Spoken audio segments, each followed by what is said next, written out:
Greetings, everyone. Hello.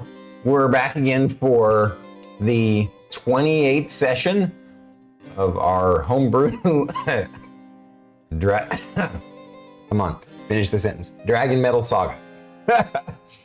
I'm StormyD, your host and dungeon master, and it is a pleasure to be here with these fine, amazing players right here that I'm going to have introduce themselves, starting right now with this beautiful lady right here. Hi everybody, I am itsStarkitty and I play Shae, the Grey Elf Ranger, Drake Warden Ranger with a dragon named Milo. Lovely, lovely. Sure, you're next. Hello, I'm Druid IRL and I play Thyra, who is a ASMR Rune Knight Fighter Paladin. I just have to let you know, in my head, I heard Circle of Swords Druid. Like, that was my brain auto-filling for you. That was so wrong. I'm Druid IRL and I play Far, the Circle of Swords Druid. I know she's off in the land of somewhere else. And I have a talking sword. Right on, well said. You're an ASMR paladin. ASMR Paladin. You're damn right, food safety. And down right, we'll shift things around a little bit today. Going down right below there, in that square right there with the wily wild eyes. That's you, the wild guy. Yes. I am Tom, otherwise known as BT, and I play Sindri, the Sorcerer Rock Gnome. Nice. And last but not least, the schmexy man with the cute little baby white elf. Is this foreshadowing, Stormy? No. Are you saying that owl. Echo is really an elf? No, he's a. That's right. He's a. Ow. Foreshadowing. Yeah, I was like, Stormy, no, don't give away anything. No. Merrick's just walking around with an elf on his shoulder the entire time. And he's just delusional and thinks that it's an owl. Everyone else is just like, it's an owl. Totally, yeah. He's like, what was it? It's Arthur from Fire Force. The more he believes in his delusion, the stronger he becomes. So the more he believes that the elf is an owl, the more likely it is. Anyway, yeah, I'm extirpatefate, everybody. I play Merrik, who is a spell-slinging wizard. This is Echo, who is an owl. He's not an elf. Correct. Shae is the elf, and I think I would know if Shae was like sitting on my shoulders, mainly because Milo would get in the way. Just imagine getting batted in the face by a dragon cat. Okay. You're gonna totally break through it. I can tell. It's already broken. What are you talking about? Well done, guys. Great intros, everybody. Short. Huh? It is great to see you all. Thank you, DeMarco, Spiper, the lovely food safety whom we had on Bandwidth and Banter just yesterday. Little Squidfish and the lovely Bubba. And if you did miss Bandwidth and Banter yesterday, don't worry, you can catch it next Friday on the YouTube. That's right. Or on Spotify or Amazon Music. Yeah. What she said. Yes. All right, so the recap of last week. Same to you, Spiper. Same to you. Thank you for joining us. Yes, agreed. Just wait for it.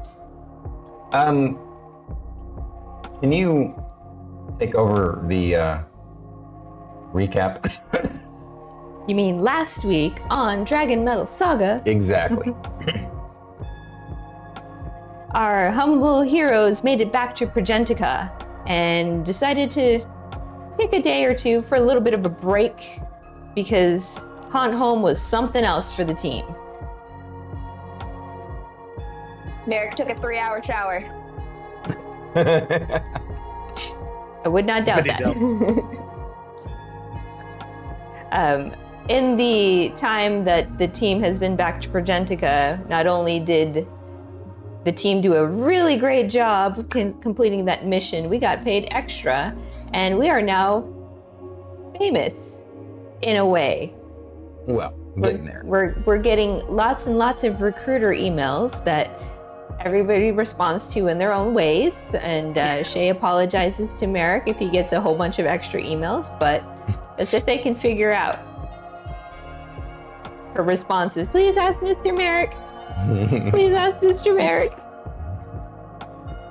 So funny. So, let me see what else. Oh, go ahead. Oh, no, go ahead. I lost my train of thought. Take it away, Druid. We got told, do this, accept this job now or forever hold your peace. And now we're going to Malboria. Oh, the emergency mission, yeah. Yes. The one we were going to try and take. Yeah. Why is it an emergency mission? Do you guys remember that part? Because the team that went on that mission, one of them came back dead, and they don't know what happened to the rest of the team. Maybe they were captured or something else. So, yes. They were dyed fate? What color? A combination of blue, purple, red. Yeah, maybe a little hint of green in there. Moldy All right. corpse. Don't forget the yellow. Great recap, guys. Thank you for taking care of that for me. Your timing was perfect for now.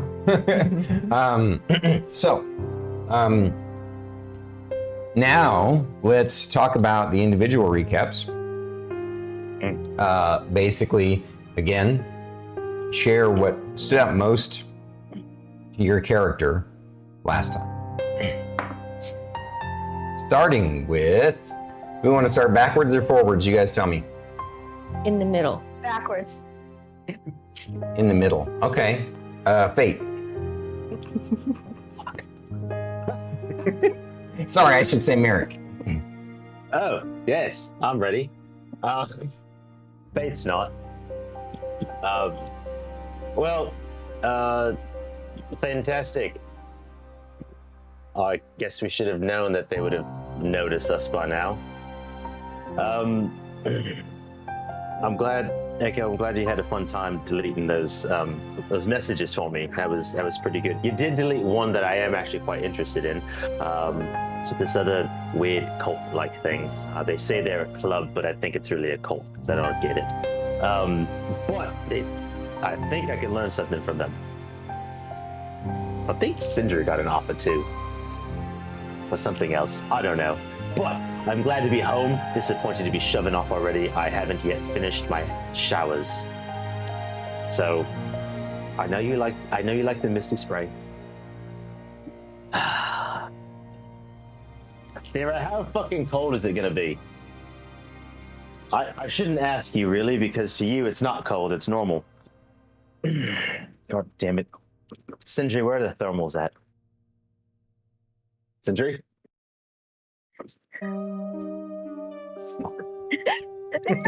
Excellent.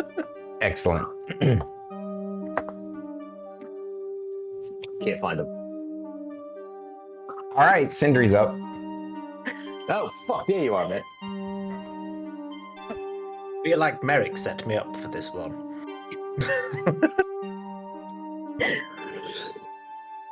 It's good to be back. It's a hell of a lot of emails from everybody. And it seems like I've been the one that's going to have to sort through most of them. Okay, that's fine. Can always wean through and see what potential stuff there is for, tech and maybe some other magical offers they might have. Obviously, I'll run it past the group, but I don't know. Definitely one that has some interest, though. let's say about enchanting and things. I definitely need to look into that. Could make my own things fly like the axe then. I like the sound of this. I know we said about the thermals last time, but the real thought is, how deep is this snow gonna be? Because my poor little rock gnomes are gonna be frozen solid.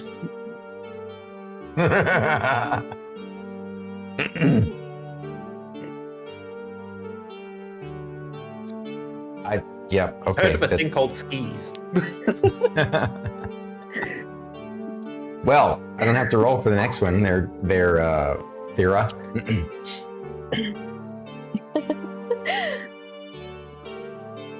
Try not to imagine rock gnomes. I know. It's like a half frozen, like little frozen puppy dog. Anyways,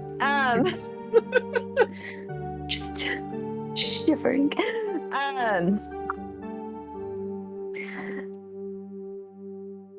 The little rock gnomes, gnome rocks, are going to be really frozen. That's what I was referring to. I when know, said I my know. little rock gnomes. I know. Sorry. Size.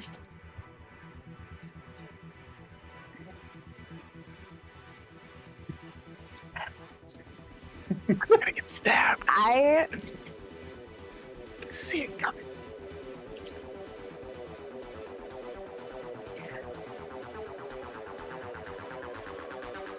I'm not shocked that we have gained notoriety this quickly.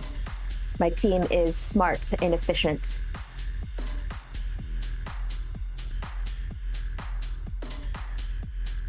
I am quite looking forward to going home. And I am quite looking forward for my team to understand what cold truly means.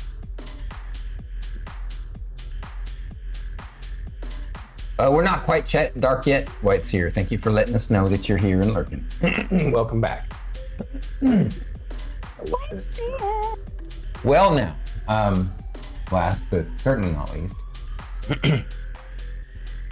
Dear Journal, it's me, Shae.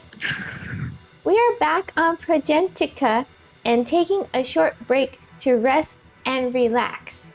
Shae is better understanding her wrist device after many lessons from Mr. Sindri. Thank you, Mr. Sindri, for showing Shae how to use the Oracle. Shae has discovered cute animal moving pictures and is addicted.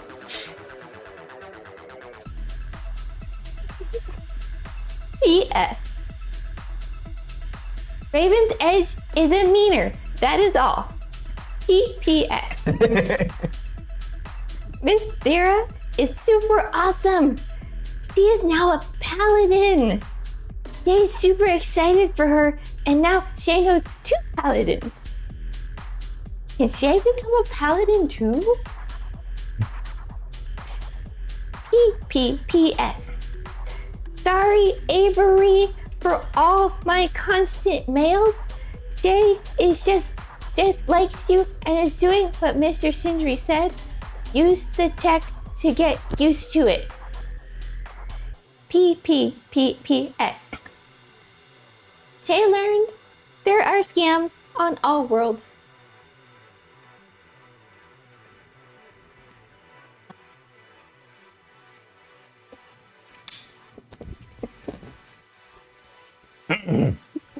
Well done, Tom Kitty. Shae has discovered cat videos. That's, oh my god. Love it. I'll be honest, I am shocked at myself for not seeing that coming. Oh, That's- me too. Oh God, speaking of TikTok. Speaking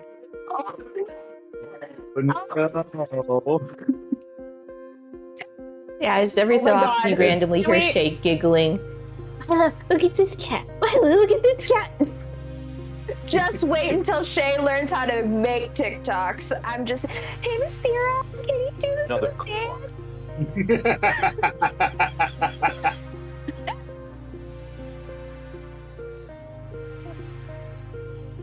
No, don't teach Shae how to record video. Walks in to catch Thyra doing dances and be like, Shae, what are you doing? I'm gonna film this for later blackmail. It's already being put on the internet. And I'll have a direct use to it. Forward to email. Oh, you want to offer Thyra a job? Have you seen this?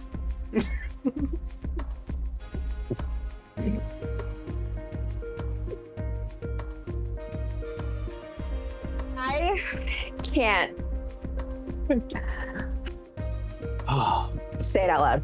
Yeah, no. Say it. All right. I will. I wrote down only paladins. I thought that was funny.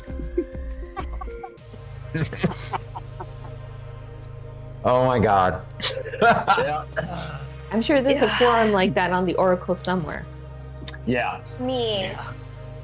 If you think These about live it, stream all it's this praise. Area. Huh? Sexy paladins in your area. Pray now. Or forever hold your peace. Forever hold your peace alone. I'm sorry. I'm holding back my laughter because it sets off the clock. I'm sorry, I'm a fucking child. It's all right. This is great content. I love it. As long as we're making these folks laugh and happy, that's what matters. And each other. Good. Yeah. Ouch. Okay. Speaking of each other, I think it's time for us to get into things. Did anybody else have anything else to add? Nothing productive. Hi, OG Blaze. Alrighty. Thank you all for coming. We're gonna jump into the RP now. Go and chat dark. Please enjoy the show. That means you too, Stormy. Breaker of chat dark more than Druid nowadays. Everybody else breaks the chat dark rules. Good, and I don't do it until I see Fate open up chat and giggle at something, and then I look because I need to know. At least I don't answer Discord Druid's DMs. got some FOMO sometimes. If it's funny, I want to know. It's funny. I want to know.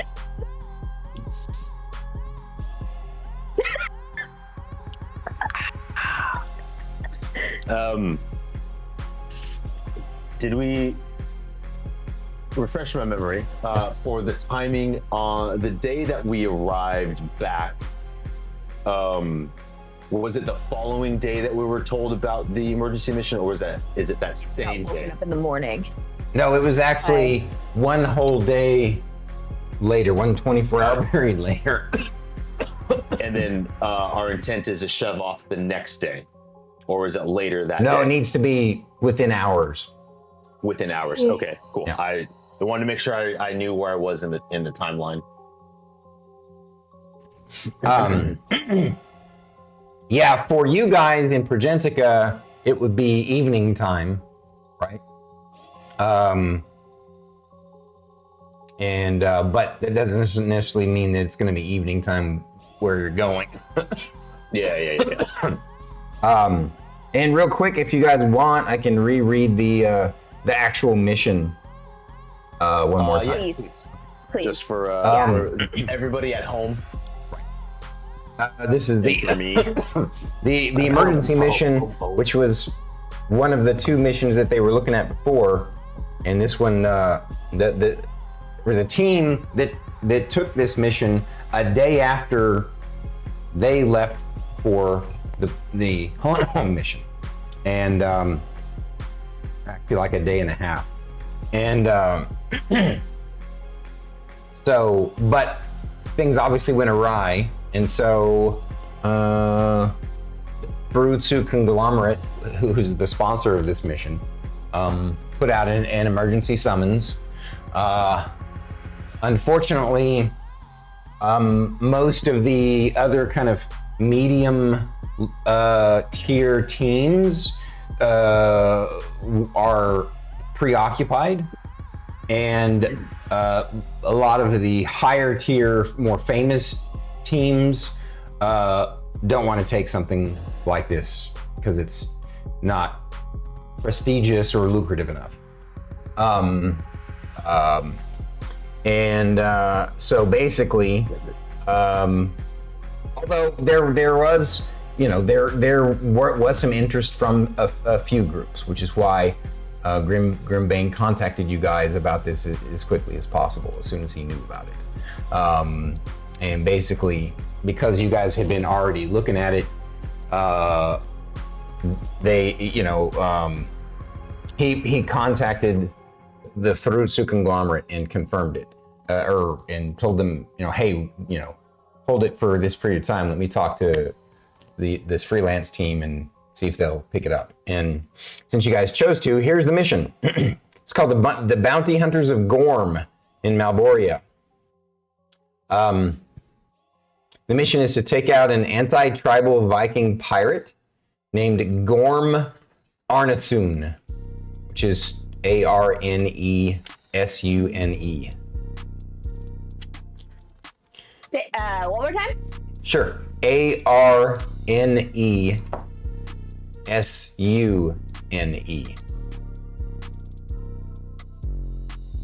It's actually more like Gorm Arnesune, but at any rate. He is a coastal pirate who's been striking settlements. I'll tell you what details you should write down. You can remember these.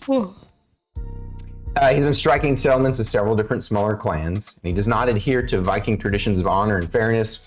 He has been butchering innocents, has been raiding when there are little to no defenders, suggesting he has insider information. The leaders of several clans, these are all smaller clans in this kind of fishing hub to the north. They've come together and put out a bounty of 5,000 in-world gold coins, which is a pretty big bounty in that world, to anyone who can find and eradicate Gorm and his group of honorless raiders. The secondary mission is to find out who has been funding and aiding his group and either report or eliminate them. And the third, the tertiary mission of this quest is basically to see if the to try and find out what happened to the other team, potentially rescue them if possible. They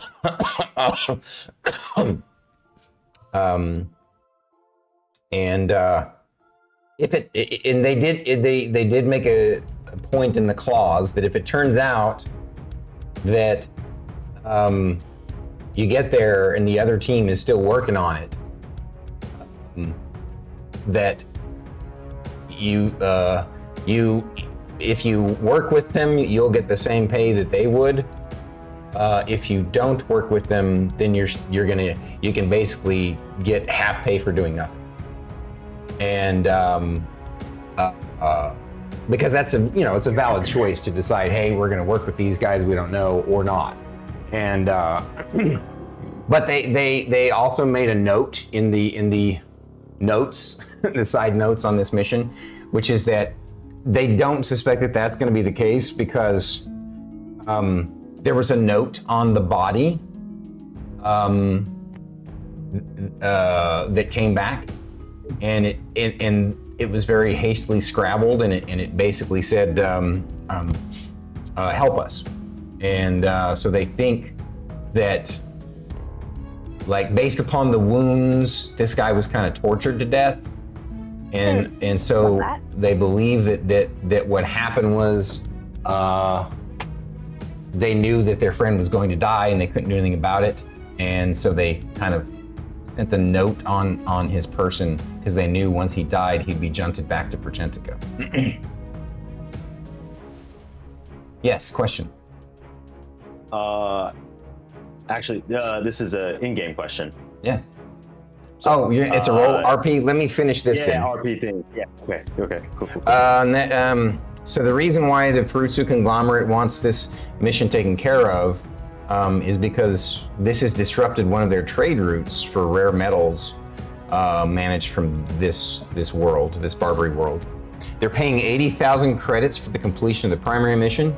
Another 40,000 should the party be able to prove the group was funded by a third party and by whom. There's an undisclosed bonus if the party can eliminate this third party, paid on contingency. Basically, you would need to bring proof, and proof of, destruction of the enemy and what they were, and that proof will help them decide how much to scale that bonus. And and again, if it, I guess I don't need to repeat the other thing I said. They've kind of give you some pre-mission suggestions. They're gonna port you in really close to the village of Gojengrin, and you need to get there and try and secure a boat as quickly as possible. And they have 2 potential locations, the coastline, that their intel suggests could be where the pirates' base of operations is. And that's it. Now, what were you gonna do in-game RP? In a way, I kind of imagine Grimbane is kind of like, rehashing out the mission details. Like, this is right. So,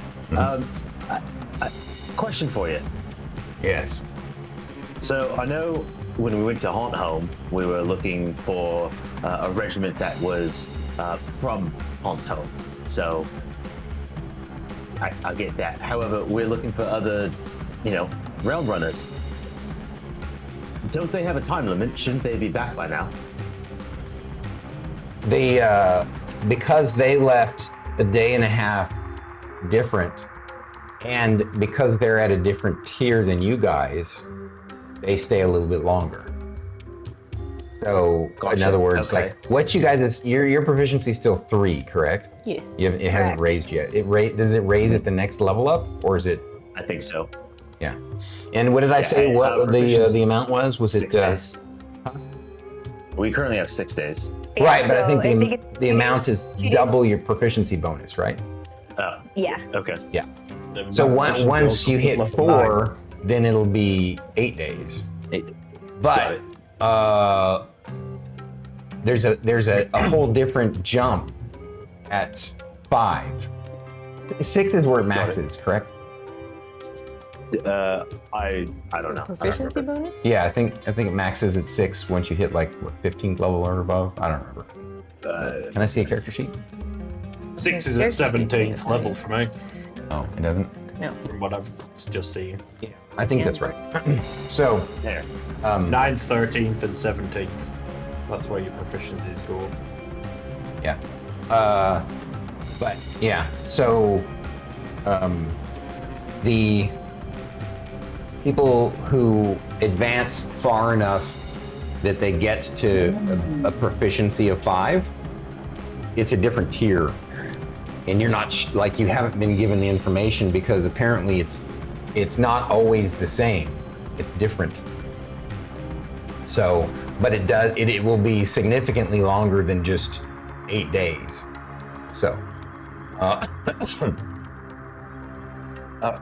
Fair enough, because my thought was, well, if you're concerned about them not coming back, I mean, don't get me wrong, if they're being tortured, that is quite shitty, but they should just auto-shunt back.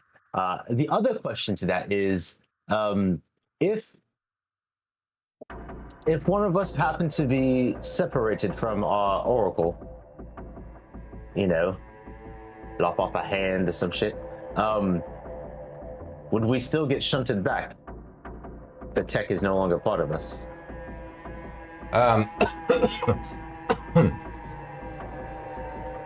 Way to put your DM on the spot. If he didn't, about that. I would have. What was that, BT? I said if he didn't, I would have, because that was my next question. Okay, fair enough. Well, good. I'm glad you guys are thinking outside the box. So, Grimbane, when you ask Grimbane that, he says, that's a very valid question.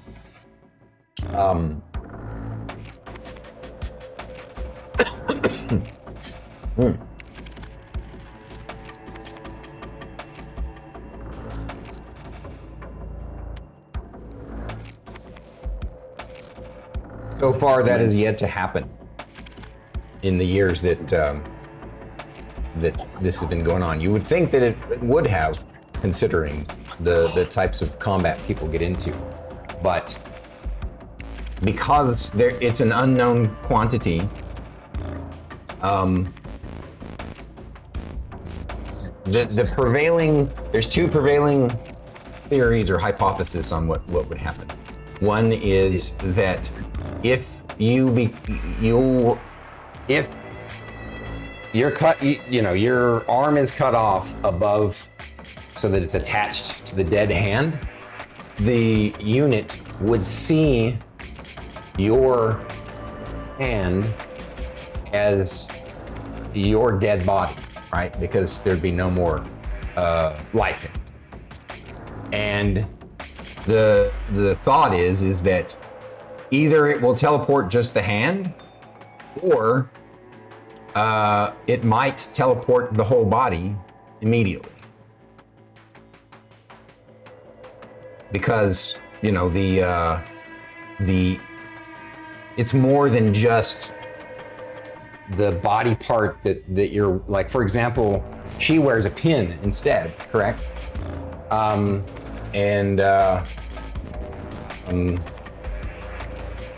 Left tit goes back. Just the tit. Yeah, if the boob gets sliced off, it gets teleported back. No, that's funny.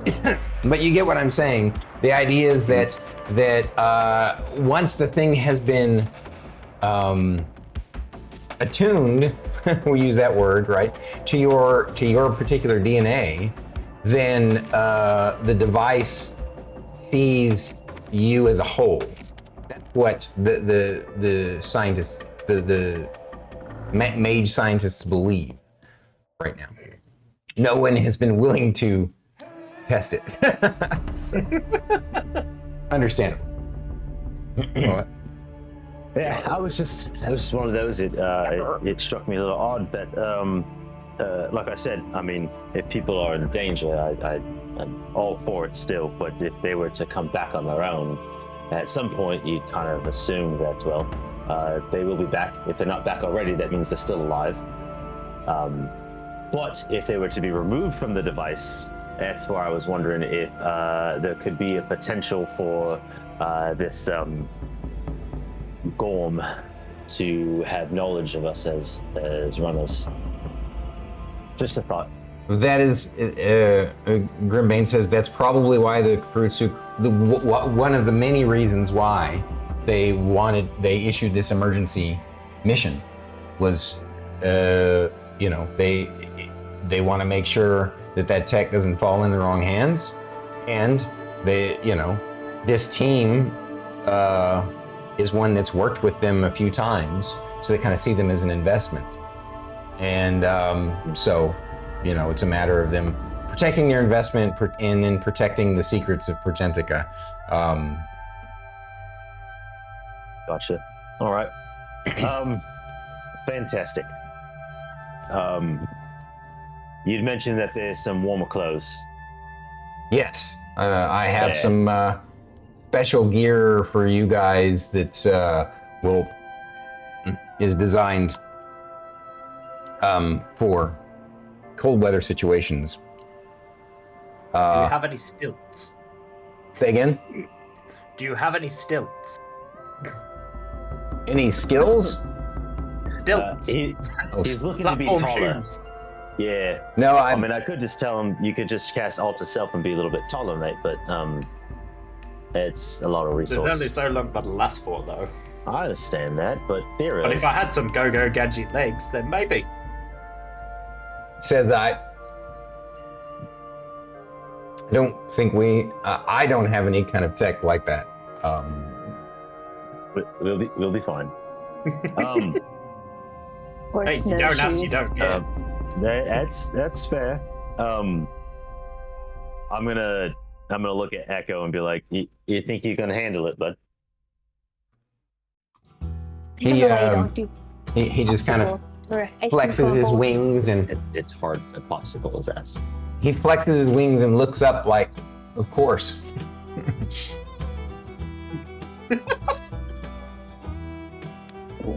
Staring to the soul. He's so cute. Complete and total side note, like above table. Ever since I got that thing, I've been getting a nice. Don't flex the wings when it's not on. That's how you break shit. Don't give it to the druid if you Give don't me want my it fucking broken. bird.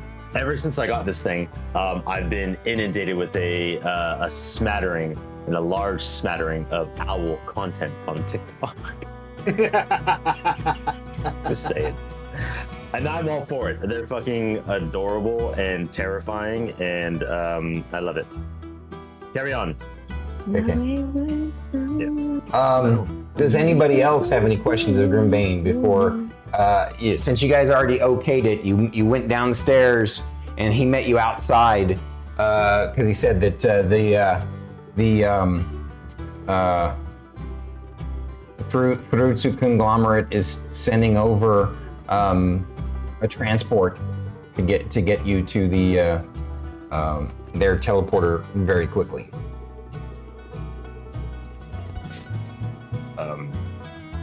All I want is some warmer clothes.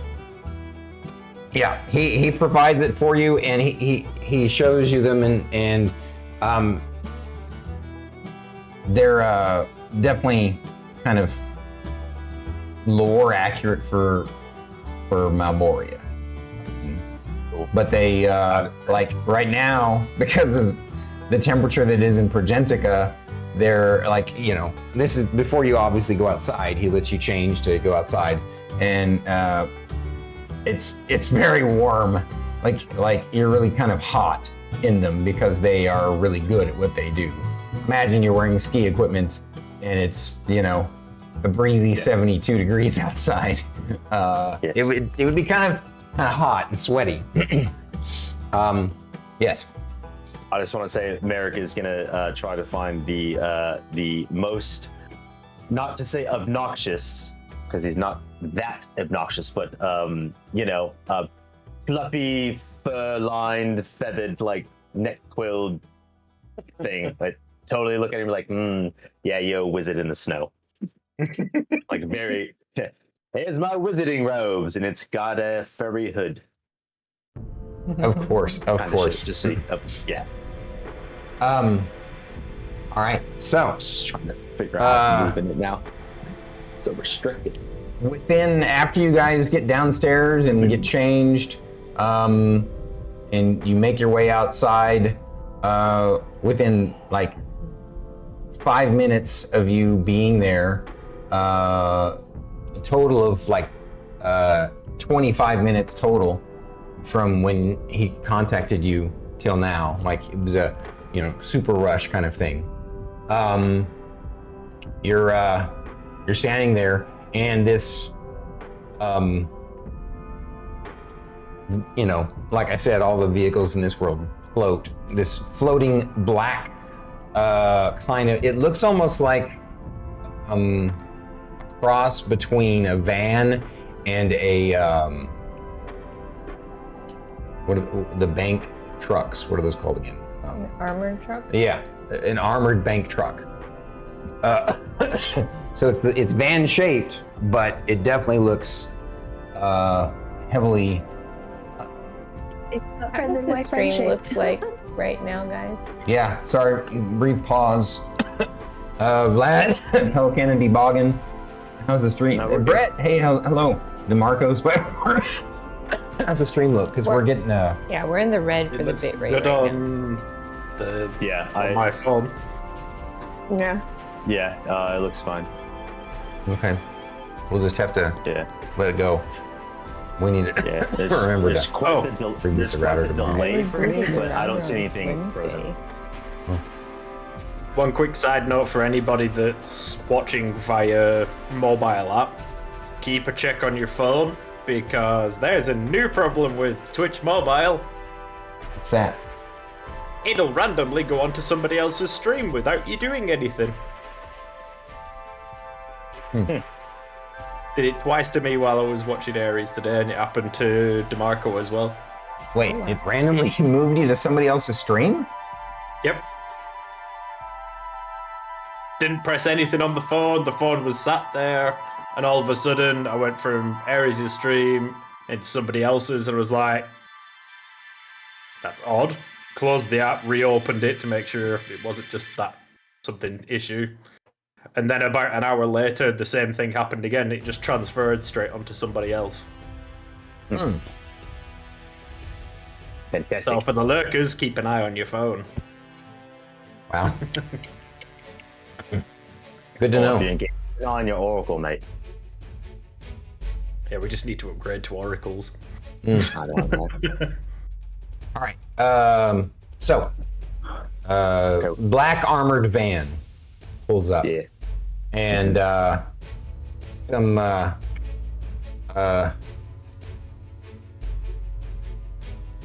couple of a human and an elf, both in kind of shiny silver suits, pop out of the front and quickly run around and open up the back door, and one of them's beckoning you guys politely. I like walk at a normal pace. And To the van. Grimbane says good luck to you guys. Jay follows Miss Thyra. We'll see you when we get back, Grimbane. And so does everybody go and you see inside the vehicle, imagine one of those in the movies, like a SWAT truck where not a SWAT truck, but Like a prisoner's vehicle? exactly like a prisoner's vehicle. Okay. Yeah. Yeah. But the It's kind of seats like a are SWAT way more comfortable than a prisoner's vehicle would be. There are there's 2 rows, three on each side, and then there's 2 in the very back, and they look like really comfortable plush seats with seat belts. And you're all struck by like how cool it is, like the AC is cranked inside the back of this, and you all pile in. Yep. Okay, everybody piles in and Yes. finds a seat. Immediately, you're kind of happy that the AC is so cranked and chilly in here because you were hot before from all the thick gear that you have on, and one of the guys stays in the back with you, sits in that front seat, which is facing the back of the van, and then the other guy goes back and gets in the van and drives off. They're obviously shutting the doors and everything, making sure you guys are all comfy. And they go straight up first, and there's no view, there's no windows, so you guys just feel a sensation of very fast motion. And everybody roll me a Constitution saving throw. Yeah, Constitution. 13. 13. 21.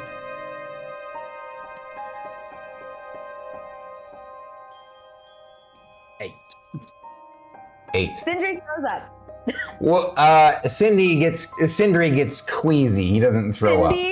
Yeah, he gets car sick. Not to the point of throwing up, but enough that he's effectively kind of got one level of exhaustion, which is disadvantage on ability checks. It'll only last a couple of minutes after you get out of the vehicle. So it's not really a big deal, just something that he experiences. Because you guys are traveling super fast. You're really surprised. So there is also above the guy's head, really high up, there's a monitor, and it's showing a map of the city, and it's basically like a GPS, and so it's showing you guys where you're going and how quickly you're moving, and you're shocked at how much distance in the city you're covering in this thing, and yeah, very soon you find yourself at a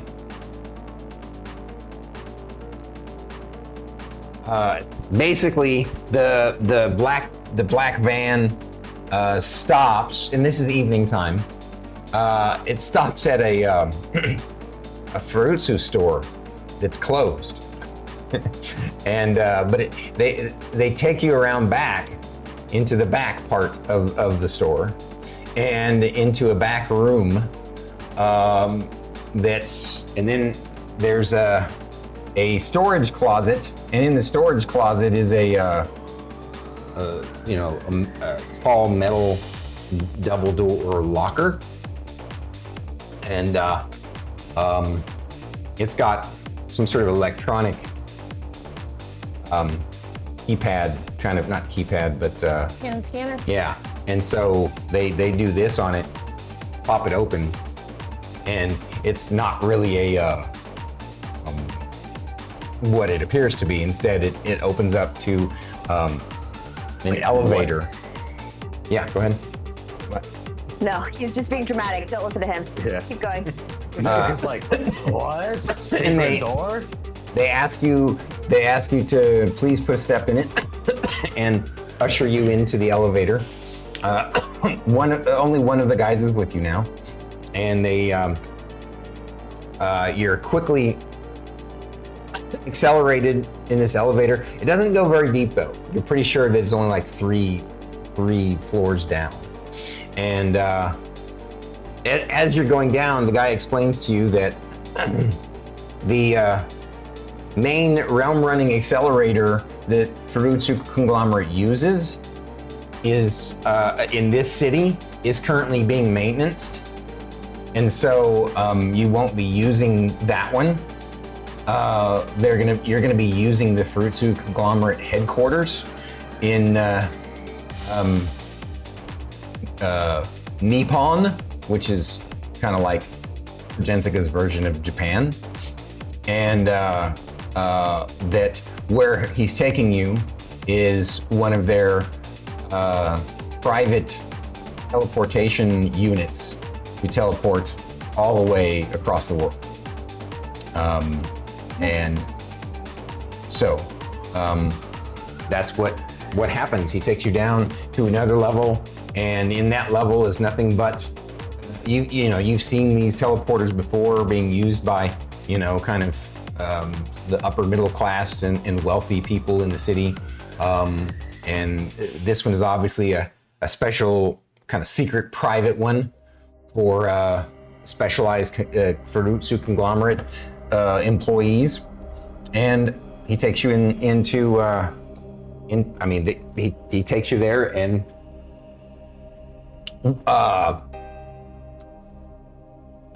yeah, I mean, I'm assuming that you guys say yes. You step on this teleportation circle. Yeah, we go through the thing. We say hello. Right. Sierra's just deadpan, just Right. nothing Well, shocks her there's anymore. in this instance the kind of usually there's like a corporate sponsor that meets you. They aren't here yet. You're just being transported, and so once you feel transported, you find it interesting because the feeling is kind of similar to realm running, but sharper and more intense and faster because you're instantly teleported. You feel the experience of being instantly teleported. Whereas if you remember correctly, when you realm jump, you have that feeling of being in the supernal firmament for a short period of time, right? And I mean, it sort of makes sense. You're traveling smaller distance, technically, even though it's across the planet. It's not the same thing as across the solar system. So we're domestic traveling instead of international. No, this is technically international travel on this planet. We're internationally traveling, not interplanetary traveling. Exactly. Yeah. So once you're on the other side, the Fruitsu conglomerate person there is interestingly a half-orc male, and he's in another one of those shiny silver suits. And he greets you with his his little iPad, only it's not called an iPad. Really? His little F-pad. Anywho. And he says, "You're running only a few minutes behind. Well done. Looks like that my team got you here quickly. Very good. Appreciate you taking on this mission. I assume that you walk with me as we speak. I'll take you to the realm jumping portal." And then he goes on to basically explain to make sure, he asks you if you guys understand the mission parameters. He has you guys sign all the NDAs, sign the contract, and he makes it clear that the Fruitsu conglomerate really appreciates you guys dropping what you're doing right after a mission to do this one for them, and there will be bonuses because of it, assuming that you're successful. He gets you there quickly to the and again, it's a very similar kind of room, a little bit different for every one of the Omega Corps. It's a little bit different, right? But pretty much the same. And every single one of those, you find the Bora symbol somewhere on the device, which is interesting to you. And then he tells you good luck and teleports you to Malboria. You all now find yourselves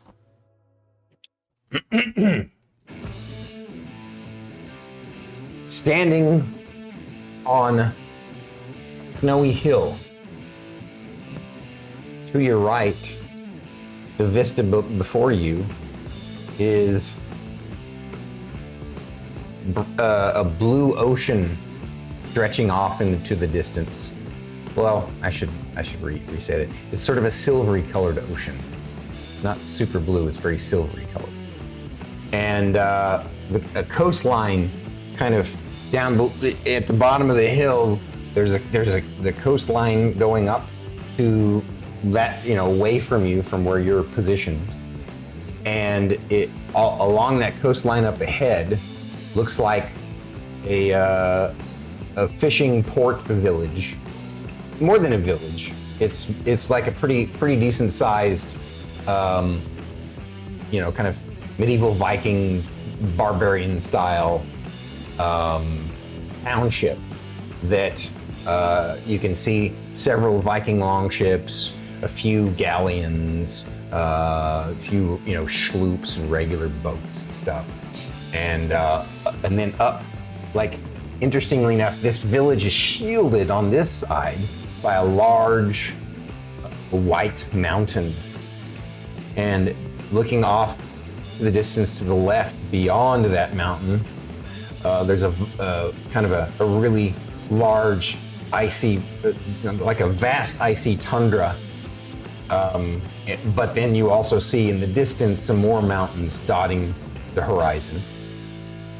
Looking behind you, kind of scanning around, you see that the hill goes down to a kind of a cliff drop off into the ocean.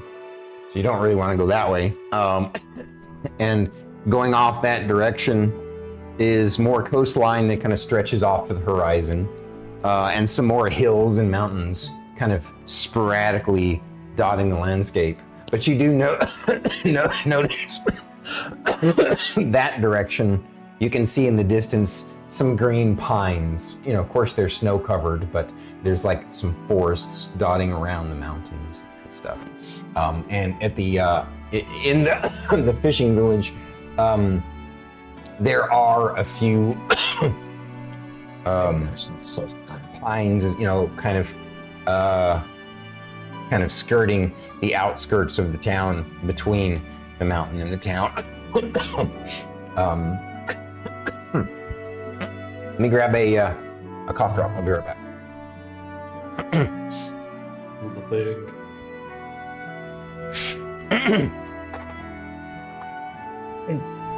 I even skipped the gym today, hoping extra rest would make a difference. It made a difference for my energy levels, so that's good. But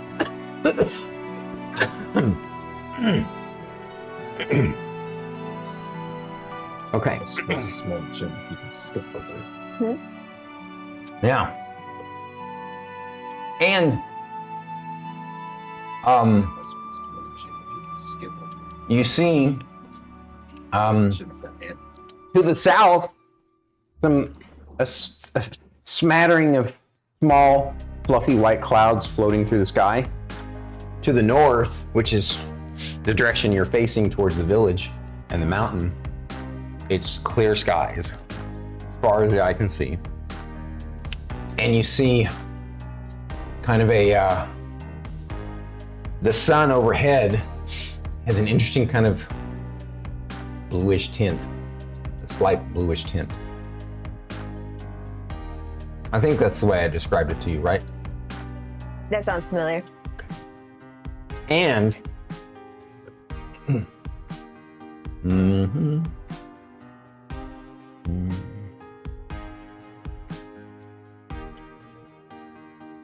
so one more time, just for funsies, I'm gonna read Malboria's description to you guys. Malboria.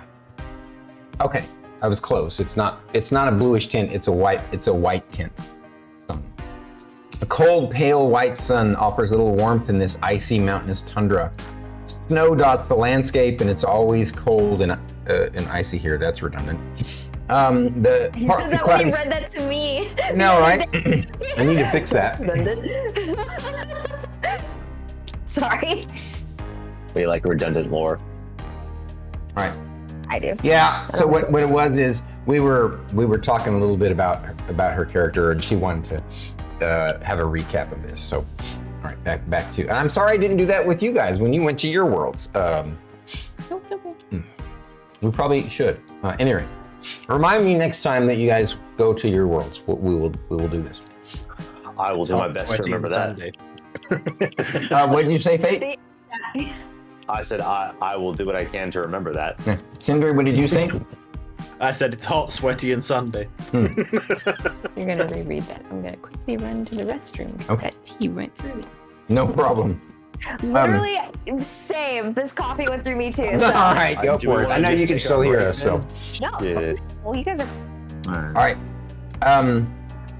The partly cloudy sky sometimes reveals 2 small brown moons and 3 other planets. The first planet is light red, the second is a deep jade, while the final is charcoal gray. Malboria's culture and aesthetic is a mix of various early barbarian and Viking dark ages. There's an added danger in this. This part is what you guys remember learning about the place from Thyra and Mr. Abenaki. There's an added danger in this land beyond the brutal cold. Sometime in its history, the leaders of this world made pacts with demonic forces in a chaos dimension that exists as a layer just underneath Malboria. This opened up the world for these demonic forces to start filtering in and taking over. There are at least half dozen primary warlord clans and twice that of small clans. spread throughout the land. Although most of them follow the Valkyrian elemental Arc Souls religion, many of these clans are actually controlled by demonic generals in human disguise. The greatest of these is the known evil Yostvarl clan, led by a half-dragon, half-demon named Calamitous Doombringer. The other primary power in the world is a group of religious zealots called the Monumentalists.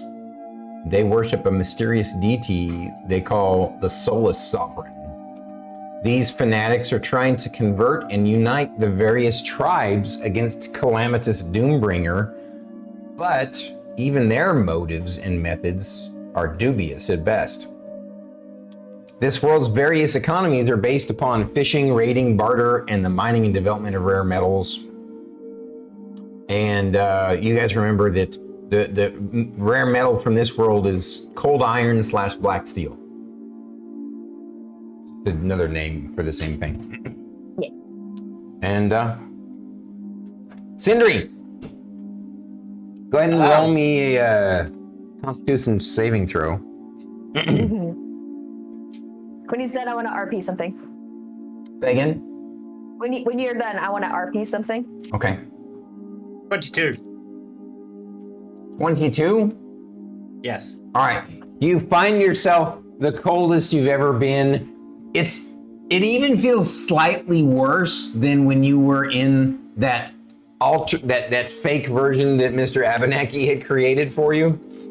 Yep. It feels a little bit more biting than that. You're super glad you have this cold weather gear, but you're thinking to yourself, this is not enough. But even though that's, your saving throw is good enough that you're not taking any kind of damage or having any kind of effect. Oh, by the way, obviously, your car sickness wore off a long time ago. I presume. But you find yourself shivering and your teeth chattering. First thing I do is I'm gonna hang tight a second because I can't hear over the. It's all right. It's all right. I appreciate you guys' the patience. She's making herself some coffee. How's that a pick me up? I want some coffee. I want more coffee. There is more. There is more. Who's trying to post links in chat? Yeah, I hate that I had. Why'd you have to nuke a bot? And someone called Snoop Dogg. Thank you for nuking the bot. Thank you for the alert, Jotun. Jotun Red Wolf's the greatest of them all, standing 10 feet tall, answering the Viking call. Wait, is Jotun from this planet too? Perhaps. Are there giants here? All right, the noise should be all gone. Go ahead again, Sindri. Remembering back to what I was doing for Thyra, I'm going to cast Prestidigitation of a warm feel onto the clothes that I'm wearing, just to try and help with that coldness. It does help enough that you're not shivering and teeth chattering anymore. What does Thyra say to him? I'm also going to cast it in 3 separate places. I'm going to cast it on my pants, on my top, and on my hand. I suppose I could only cast it on Well, you don't one actually hand. have to cast it on multiple things. You can just cast it once on yourself, and that's good enough. Okay. But yeah, there's no save or anything, it just happens. Thyra, you said you wanted to RP something? Yeah. The initial shock of the cold is going to cause you guys to feel worse than it really is. As we start moving, the cold edge should be not quite as biting. It's pretty bad for Merrik. Obviously not as bad for Merrik as it is for Sindri. And it's cold for you, but you're used to chilly. Chase is kind of like jumping back and forth. Yeah. She can adapt to it quickly and easily because, Merrik doesn't even need a saving throw either, though. It's not that bad. Miss Thyra, your home is not as bad as I thought it was going to be. Yeah, it's not that cold at all. We should get moving. And this is I will say, this is the happiest you probably have seen her. I mean, Sindri. depending how long we've been away from our homeworlds at this point, you technically feel the cold too.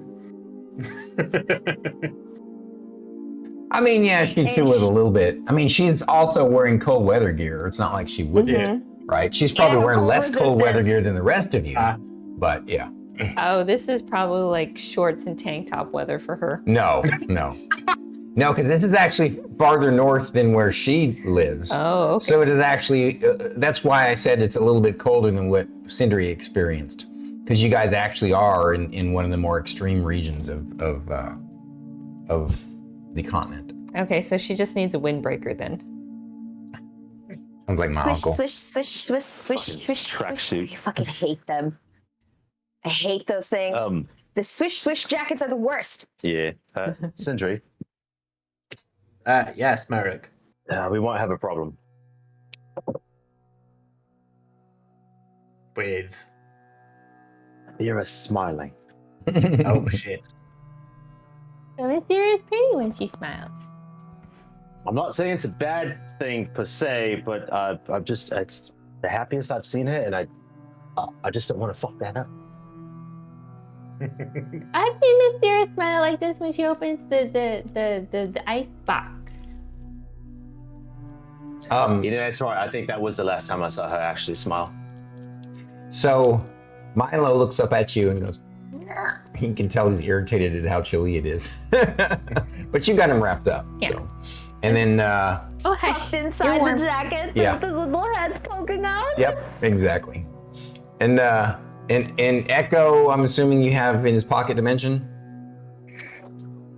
Or not? No, he's usually not. Okay. I mean, Into canonically, his So it's he's not- gonna be curling up inside your scarf and like, he's all like Yeah. curling right next to your neck. Is this the first time you've experienced snow? Yes. I think he was talking to his owl, but Echo shake or nods his head quickly. All right. Well,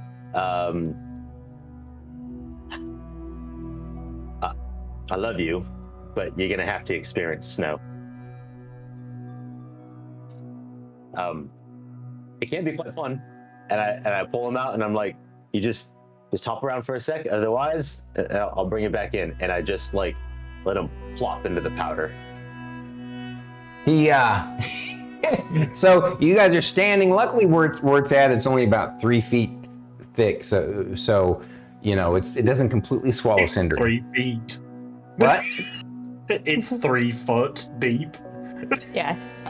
Sorry, 2 feet deep. 2 feet deep. So Sindri's little head is poking up out his chest. He's all like, no, I mean, it's you sank in a little bit, right? You're not like sunk into it. It's not like super soft, powdery snow in this area. It's, If it's this cold, I imagine it'd be more ice than snow. yeah. But I mean, there's a fine powder on top because it snowed pretty recently, and your owl hops around in it, and he looks like he's actually kind of enjoying it a little bit. But after a little while, he gets chilly and back to you. And Raven's Edge says, "It's interesting being back to your homeworld, Miss Thyra. It's I'm a quite shame happy. that we couldn't be closer to your home. Perhaps in the future." Let's hope. It's a I shame think it's we're a not good closer thing. to the sun. I think it's a good thing that we're not closer to my home. We would not be fulfilling the mission. You know where your home is in regards to where we are, Miss Thyra? Further south, where it's warmer. Wow. At least you all know where your home is located. When we went to mine, I had no idea.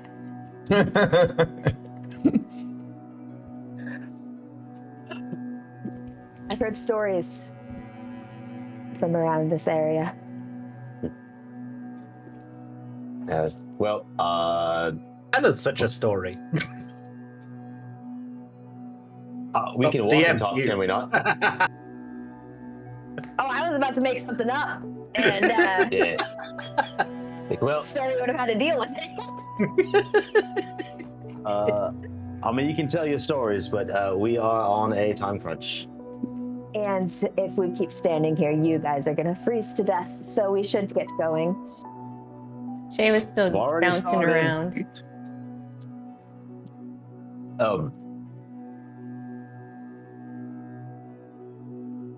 my brain had it just went. Watch the butler show up.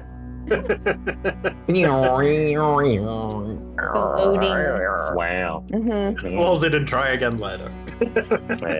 Yes. I mean, I had something else I was gonna want to talk about at some point, but I could bring that up now as we're walking.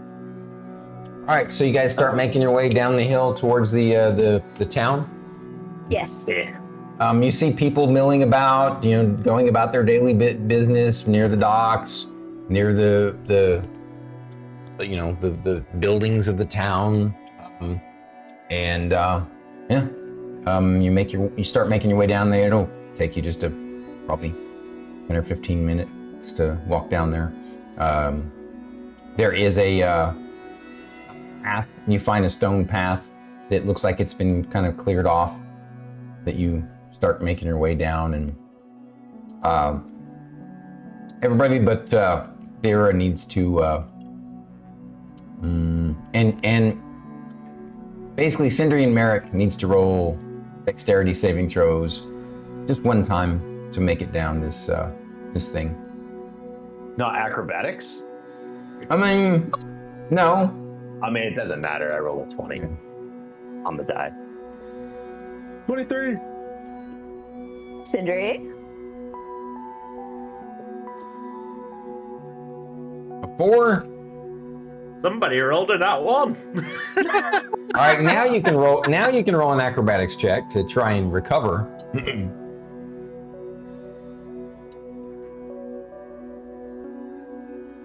Good to see that my dice is shit today. Fucking pelicanin. Why is it Pelican's fault? I'm confused. He cursed me. Cursed him. Yeah. Yeah. Well, he needs to bless them then, and then fix them. That's... Wait, we said acrobatics? Yeah. No, oh, yeah. 18. What? 18. Okay. You slip for a second, but catch yourself. Go ahead and do your RP as you walk your way down this slope. First off, I'm gonna reach into my bag and I'm gonna pull out the owl effigy. Okay. Does it give off magic? Because it did while we were on Haunt Home. It did not while we were on Progentica. Are you casting Detect Magic? Didn't you do that before? I cast Identify last time. No, I know, but I could have sworn the only way you can see irradiating magic would be Detect Magic. So, yes, you're correct in terms of being able to see it. I don't have Detect Magic prepared. Oh, it's Ritual, so it'd be the same as Identify. So, In the 10 minutes it takes us to go down the hill, you're ritually casting Identify, or not Identify, Detect Magic. I mean, I'm trying to remember. Didn't on Hunt Home? Didn't I have you guys? I didn't say that it. Did I say that it just radiated magic and you could tell? No, I cast Identify to try to identify what it is, and all I was able to ascertain is that it was divine, and then it had like a divine signature, but I couldn't tell anything else about it. So by that, in that same context with Identify, I'd identified that it gave off magic. When I came to Progentica, I come to find out that it does not have any magic while I'm on Progentica. So I'm testing it on another. I get what you're doing. Yeah. I just wanted to make it clear that identify doesn't let you see the magic. You have to do detect magic. So if it is a magic item or some other magical imbued object, you learn its properties and how to use them. So if it is giving off any magic, it would identify that it does. well, but do you remember correctly with this item, your identify spell didn't work on it. So I will ritually to cast detect magic. Then, okay. Sorry to be a pill. It's what I did last time. So I followed the same thing I did last time. So that's where I'm like, it's 6 1/2 a dozen. They're both ritual spells. They're both going to give me what I want. If I wasn't clear last time, I apologize. It's not a big deal. I'm just testing to see if it. So it is not radiating magic, just like on Progentica.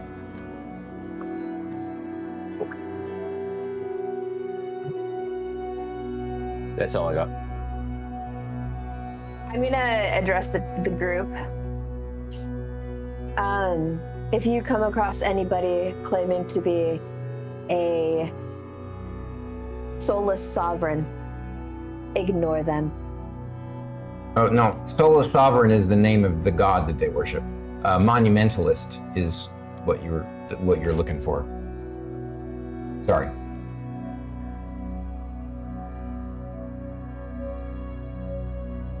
You must have, yeah. When we talked, it must have just, I must have confused you and your notes are slightly off.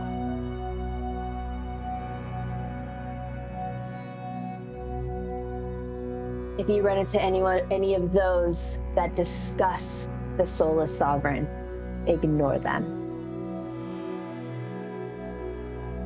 And done. So I ignore already know what that is. everybody but Miss Thyra, Mr. Merrik, and Mr. Sindri. Okay, you can do that. Welcome, Grim Raid. Thank you for the raid. Oh my gosh. Thank you for the raid. Arigato gozaimasu. Grim. I guess we that know must who's coming mean- next. Ooh, hello, caffeinated zombie. I love your name, by the way. Yeah, I've always loved that. And Mr. Chicago. Dice Jail. There's Kieran. There's the Lord of Hi, Bushido. Kieran. Hello. Big stormy hugs to you. What were you guys up to today? Oh, hello. Ooh, Hello. Grumpy Samurai raid. I love it. Thank you guys. It really means a lot that you bring your folks over to us. Yeah. Obviously, you know the drill. If you need to raid and run, we totally get it. Stick around as long as you want. And we'll do our best to entertain your folks. Currently, the group is in Malboria for the first time, a planet of cold and Vikings and secret demon generals. Basically, there is home planet. Yep. They are avoiding slipping on the rocks as they go down this hillock into the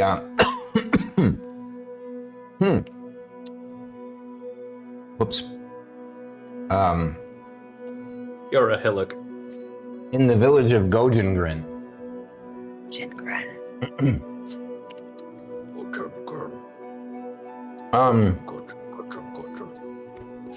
You get a few kind of surprised looks on some faces as you guys make your way in. Not because your clothing looks out of place or anything, just that, you know, some folks saw you coming down the hill. And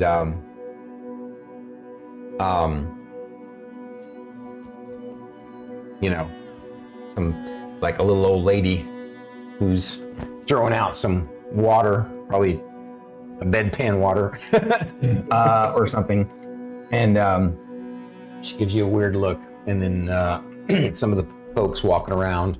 You guys find the kind of main street because this path kind of led to it.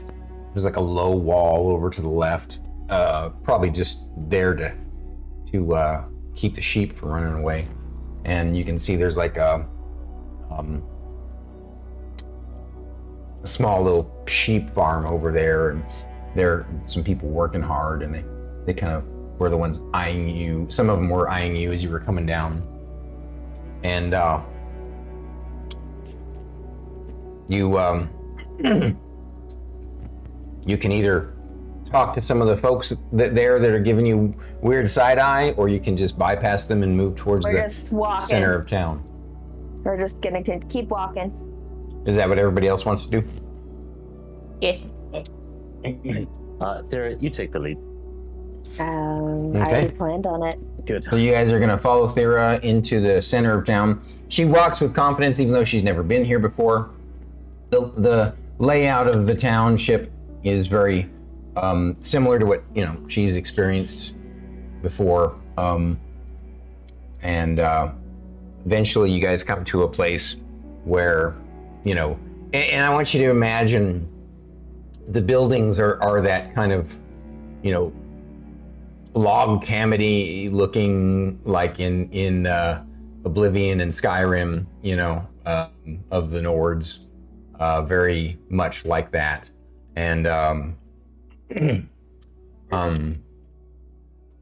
there's enough people milling about, and not milling about, that's the wrong word. They're doing their daily lives, right? They're moving around, traveling, walking from one place to another, doing their thing.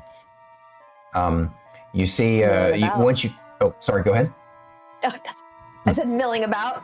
The town square is actually shaped like a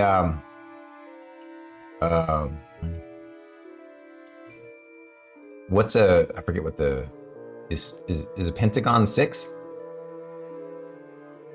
And it's 5. Yeah, it's 5. It's 5. Hex is septagon? 6. I don't know. Yeah. Hexagon 6, septagon 7. Hexagon is 6? 8. Oh, okay. Yeah, octagon is 8. Yeah. So it's shaped like a thank you for reminding me. It's shaped like a hexagon. And the streets are kind of, they splay out in interesting directions. Not necessarily, obviously city planning wasn't thought of too much a long time ago. And but this is the way it is. And they're on one side of it's a pretty large central town square, this town hexagon. And you see an ale house / tavern. You see a couple of those. You also see what looks like some sort of large town hall, and there's a bazaar down one of the streets, kind of flowing into one section of the hexagon, and then there's some retail establishments around, and those kind of spread out a little bit, and then after that is mostly just houses, and of course the roads to the east lead to the docks and the boats and the ships and the shipyard and everything. And so where do you guys want to go first? People are basically ignoring you. You still get a few interesting looks. You kind of get the sense that it's not too often, because this is a pretty remote town, and so it's not too often that they get visitors that they don't recognize. But because it is also sort of a trade town, you could just be off one of the boats. So, yes. Sindri. Am I correct in remembering that there's no gnomes here? Or is that something I've imagined?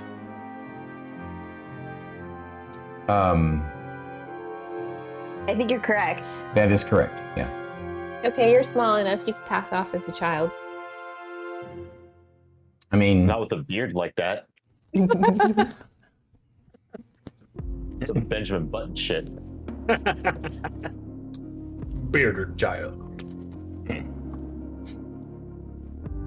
There's a part of me that I feel like Thyra would want to go to like the Jarl of the town and tell them like their plans.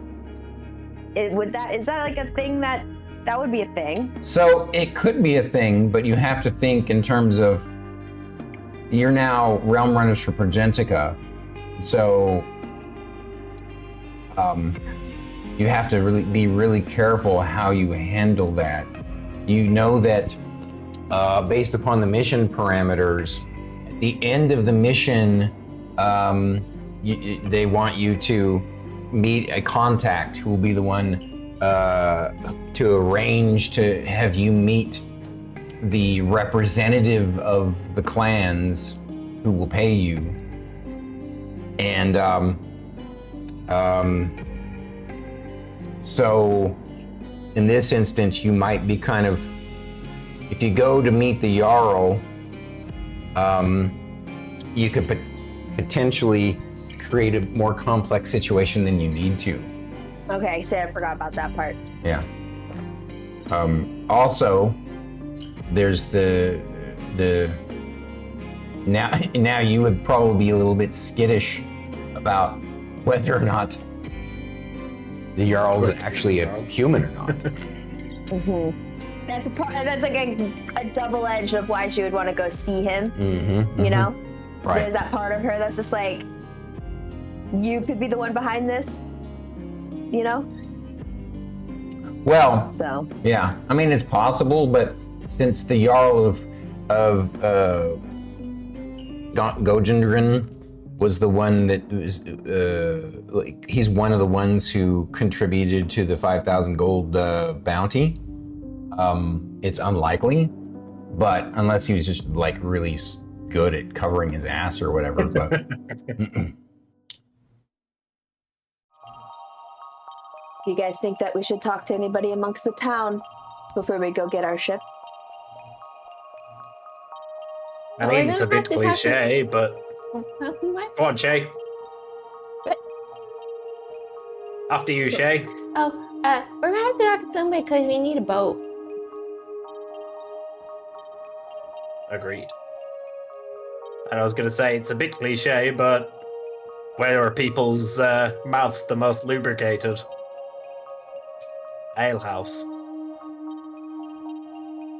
I mean, Anybody knows anything about anything, that's the place that they're going to spill their guts about it. of course, keep something in mind too. If the Jarls, like this has been an ongoing problem for a while, and if they could have solved it that way, they probably already would have with their own kind of local law enforcement, which is why they're kind of in a desperate situation and put out this bounty that the Furutsu conglomerate is attaching to a Realm Runner mission. And the Realm Runner mission already gave you the location of a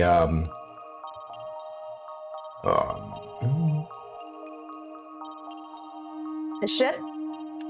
no, it gave you 2 locations for you to investigate once you have secured a boat or a ship, and those locations are both up the coastline further to the north, between this village and one of the smaller villages that's been targeted a lot.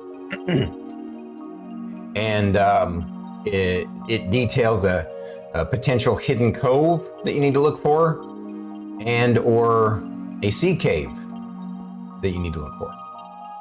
And those are the kind of the clues that their intel suggests might be the best place to look. So in a way, And we best what I'm getting at go is get you're not sure how. It's up to you. Obviously, your character is what you want to do, how much time you want to spend investigating within the town, or if you want to just get a boat as quickly as possible. I mean, I can see the logic of either. I guess we should go find our ship. And probably someone who knows how to use a ship. That is true. I've never been... It's been explained. I've heard stories, but that's about it. I can see the logic behind it, but I've never had need of a ship. Of all to figure it out, Sindri, I'm sure it's you. And I start heading towards the dock. So just to be clear, interesting little tidbit about your world, Sindri. Yes, you're right. Your character's never been on a ship, let alone seen one. But ships do exist on your world, not because there's oceans of water, but there are certain sand oceans that are so light and fluffy that specialized kinds of sailing ships sail across the sands. Fair enough.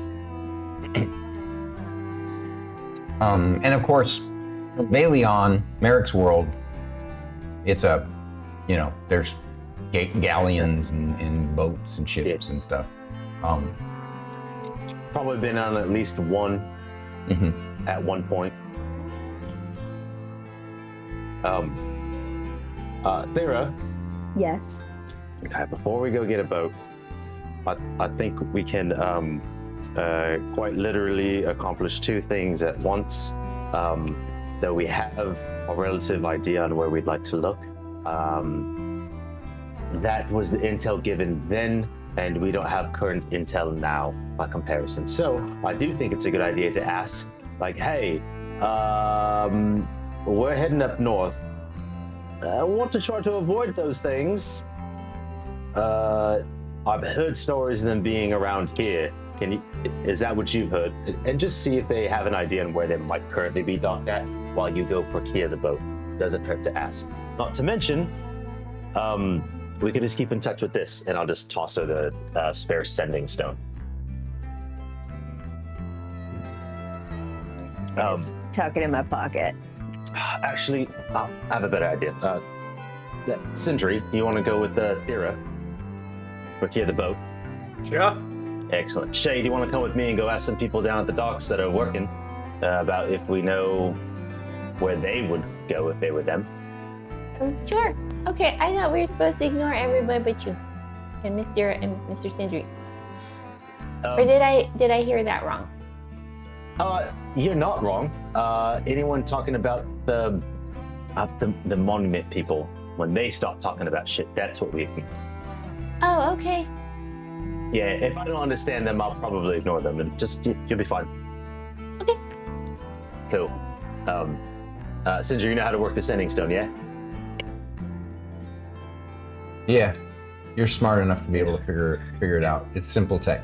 Oh, excellent. So I did not want to hold it. Here you go, Sindri. Yeah. Cool. Thanks.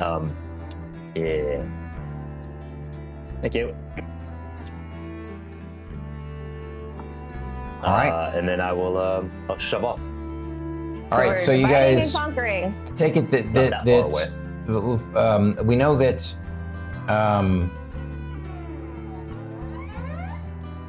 Thyra and I'm confused. Thyra and who's Sindri.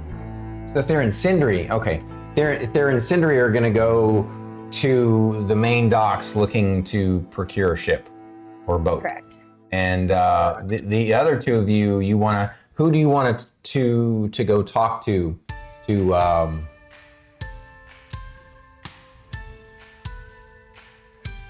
like? I mean, I would probably go down towards the docks as well and look for the people that are working, like that are actively like loading things. Like you're the people that are going on a boat. Doesn't have to be our boat that we're looking for, but like. So you just want to talk to some random dock workers, not necessarily like the quartermaster or anything like that. I mean, I'm going to start with the dock workers. Gotcha. Okay. Yeah, just. And who does Thyra and Sindri want to go talk to try and procure a boat of some kind? I'm gonna go to like the building. So where there's like you want to go to the harbor master or whatever. Right. The harbor master. Okay. So and I just toddle along because I don't know where I'm going, and then I don't want to say the wrong thing. Right. So you guys make your way to the harbor master building. It is. You go down to the docks. At that point is where you guys kind of split off and go different directions. and you ask some advice of where the place is, and they point you in the right direction. And as you're walking along the docks, you see the various boats and ships docked, and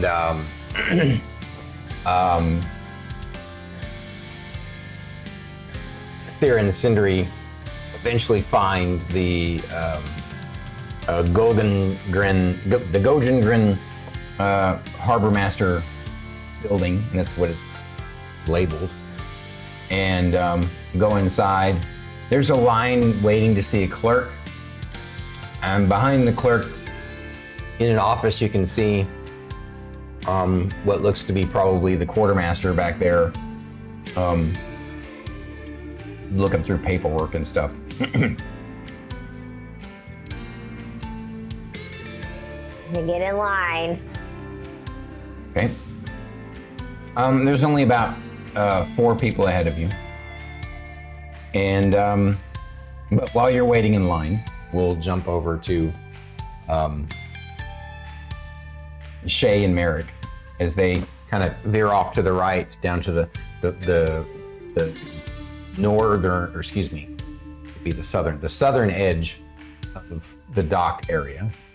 And there's a warehouse there, and some folks are loading up some ships.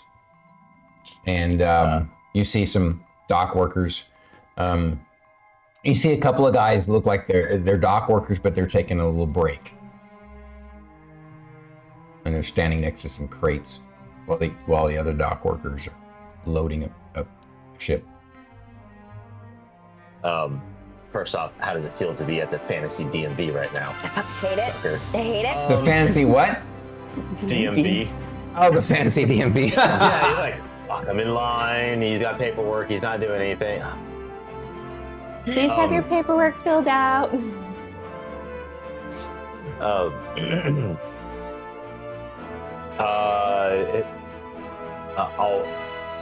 I'll start to approach.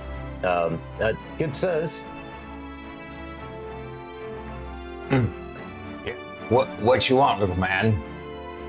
They're big burly dock workers, so.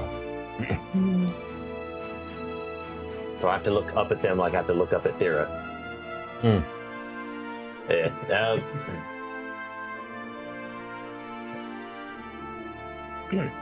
So, I've got a question for you. My companions and I are looking to. What direction are we traveling? Just up the coast? Yeah. North? Up the coast would be north up the coast. Mm-hmm. North. Okay. Yeah.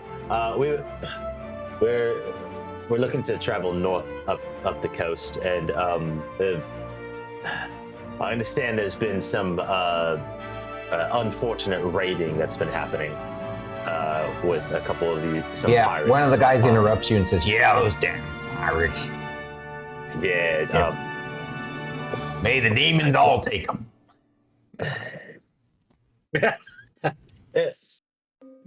You're not wrong. I agree. Fuck those guys.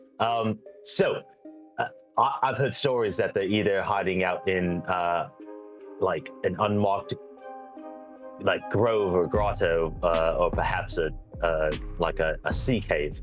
Now, we do want to avoid them. Now, knowing you guys probably have a great idea on this coastline, my question would be, if you were them, which one would you hide in? Because I want to avoid that. They kind of look at each other and go, well, one says, I work here on the docks, but my buddy, he actually goes on the ships. And the other guy's saying, yeah, well, you see, we can make our way around. The thing is, there are probably numerous little landing places, but all the shipping lane ships, they kind of go wide and avoid the rocks and the reef. And so I have heard that there may be like a cove hidden somewhere up near what's that one called? Beaker's reef. Yeah, it's gonna be a few miles up north, and based upon what he says, you remember the map that they kind of that the mission kind of generally gave you, kind of indicated that there was a reef named that. Yeah. Supposedly that you have to like circumvent to get to the hidden cove. And then he says, as far as the what was the other one again? Okay. As far as the cave goes, there could be sea caves, but the thing is there's I don't know where that one might be. I think it's farther north. It's more of a legend, really, that it's there. They call it,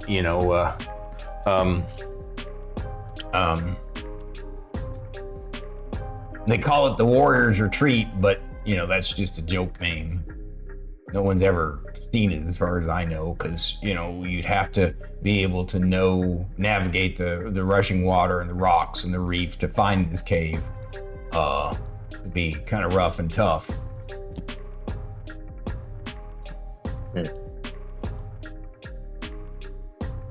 Interesting.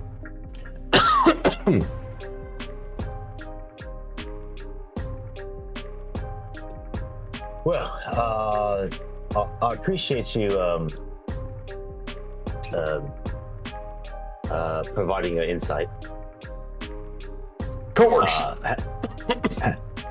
You haven't come across them at all before, have you? The pirates? Yeah. Well, my buddy here, obviously, since he works on the docks, but they chased us one time, but we were able to get away. And I was lucky. I haven't been in any of the villages when they were raided. That's a shame. To conduct such acts without honor is quite disrespectful. Yeah, damn them to hell.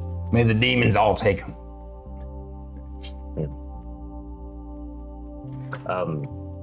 One last thing, by chance, I had a couple of friends that traveled through here. I believe they were also heading up north. Maybe about a week ago. They look at each other. Sorry, I haven't necessarily. I mean, there's lots of people going in and around this town. I figured. Unless you could be more specific. No, it's okay. It was more of a.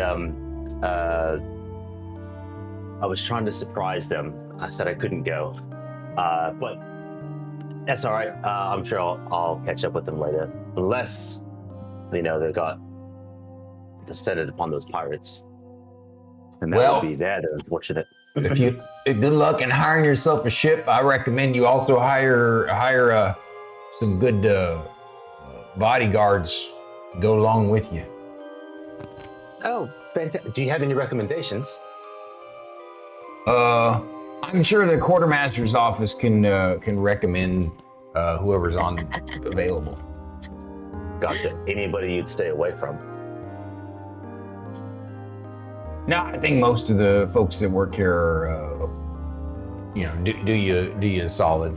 There might be a few drunkards, but you'd be able to spot them pretty easy. It's fair. I mean, I understand. A good drink on a ship is fantastic.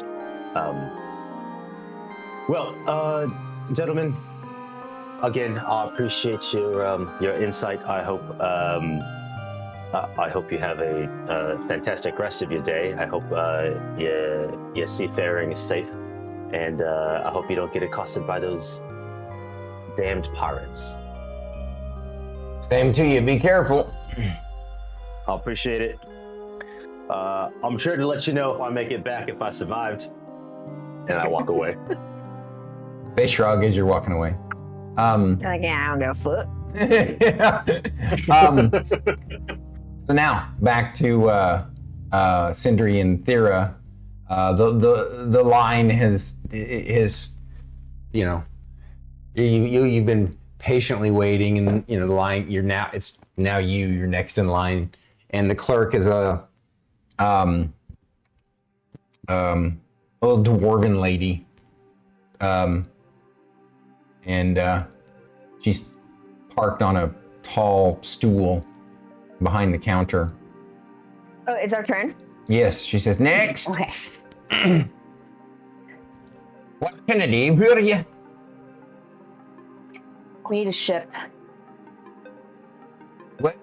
What sort of ship do you need to charter? Are you looking for a cargo ship? You're looking for a raiding ship? You're looking for what? We got all kinds of ships. What you need? What's it for? We just need to get up the coast. Raiding sounds like a good choice. Out of character, what'd you say? Hunting. Raiding. Oh. Exactly. So do you need just a ship, or do you need a ship and a crew?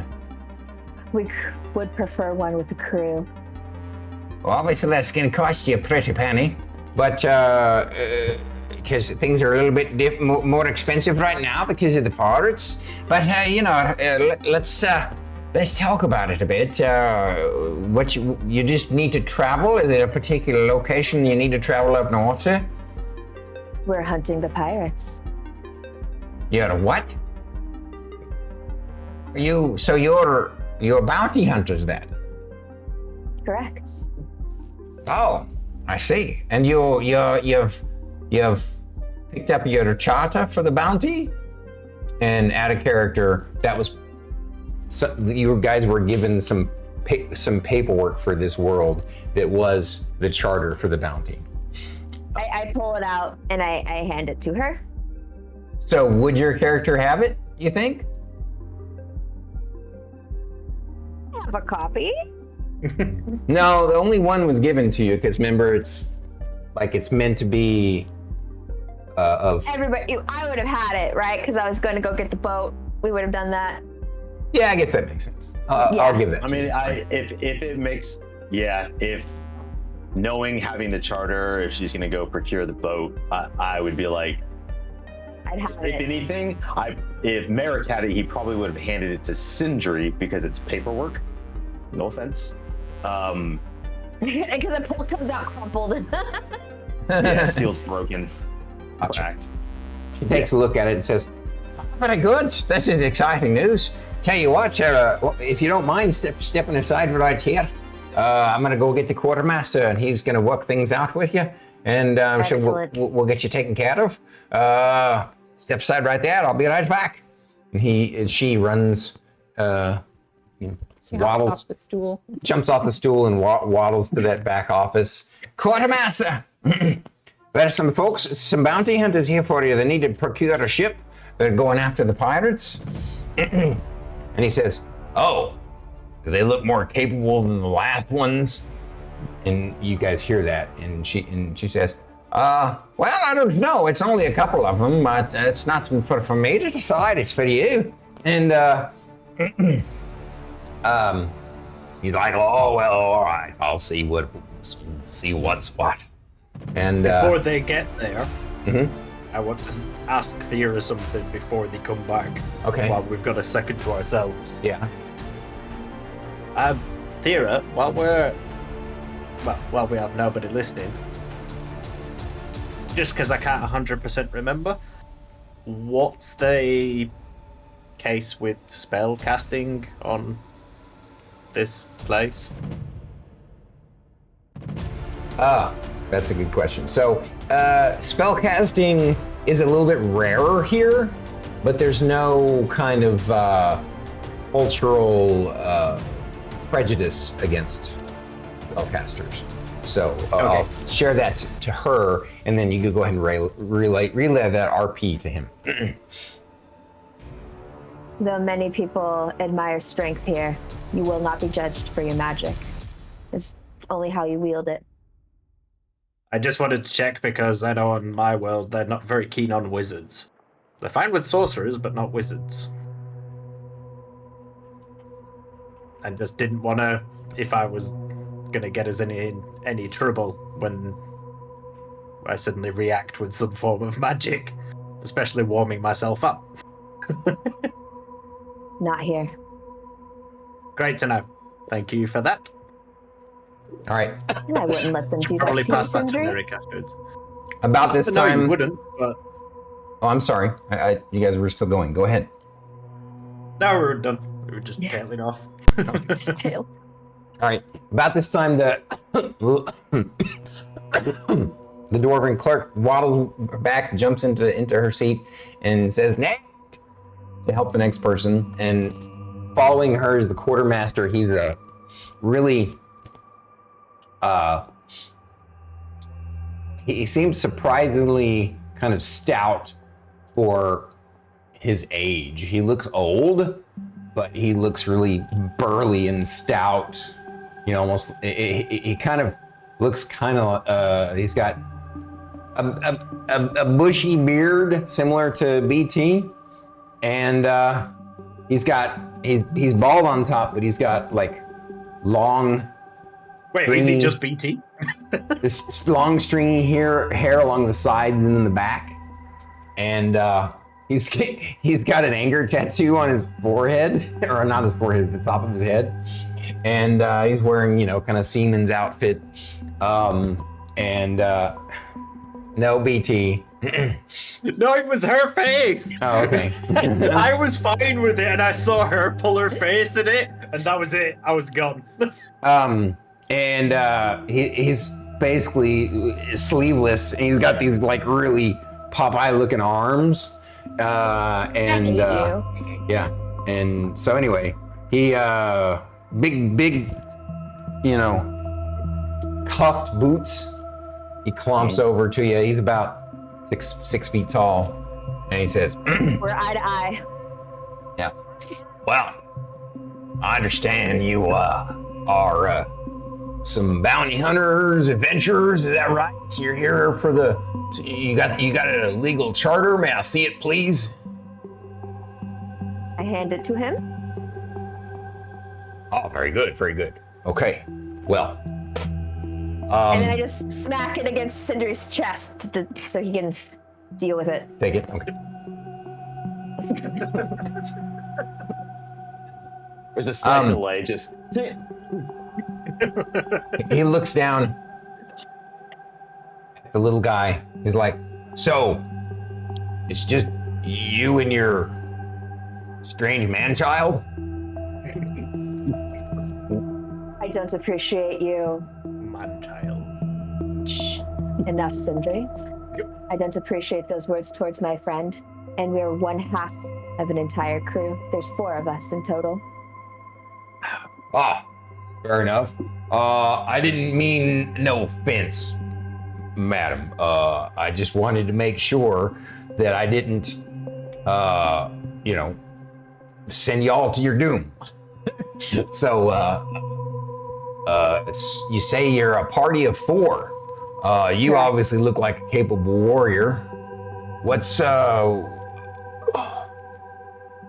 usually, man, yeah, out of character. You know that in your culture, typically, how would you? I gotta use this. People who are born, what's it called? I don't want to use the M word because I know that's not right anymore. Dwarfism? Sure, yeah. Not dwarves, but people with dwarfism. They see that and as sort of born with a deformity, and they're typically not always, but they don't usually. They usually discard those kinds of kids, and now of course your family didn't like that part of culture, but you know that it's sort of common in various villages in your world, and so he kind of says, man, he's a little one. I'm surprised he made it past birth. What's his expertise? What he lacks in physical strength. Cooking your plums. What he lacks in physical strength, he makes up in wit and magic. So please don't insult him again. Oh, a magic user. Very good, very good. I'll make note of that. And I meant no offense. And you can tell he really doesn't. It's just that he's super ignorant, right? Yeah, Oh, it's exactly. And that's why cultural I'm teaching him a lesson. Right. So, And your other two party members, what would be their expertise? I need to just for the ledger. and we have another magic user as well. And we have another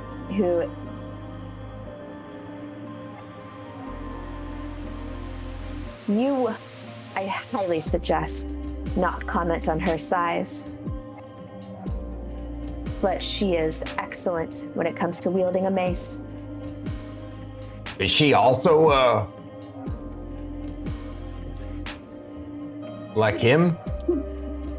I'm gonna cook your finger off in a minute, mate. Oh, sorry, man. Don't turn me into a newt. It'll get better. I'm exercising the most patience I think I've ever exercised. Sindri, if you could, inform Merrik and Shae to come here, please. I need somebody with more patience than I. Yes, sure. Walks out to a corner of the room.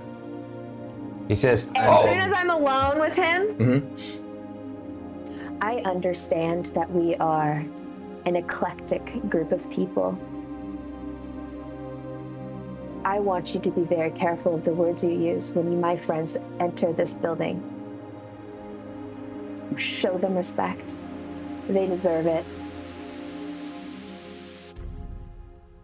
Yes, ma'am. I agree wholeheartedly. I will be glad to do so. Thank you. And I want you to know I appreciate that you're here to do this for us. Hopefully, you guys will be a bit more useful than the last ones that were here. What happened with them? Do you know? Well, no one knows for sure, but word has it they went and got themselves caught by the pirates on first day or two. Do you know about where? Did they also hire a crew? They had some experienced boat pilot with them, so they did their own small Viking longship. Was the ship recovered? No, it was not. It was expensive it was an expensive loss for the company that they chartered it from. Of course, we know the risks if you're looking for the pirates. Exactly. Did they say where they were heading? North up the coast, supposedly looking for a couple of places that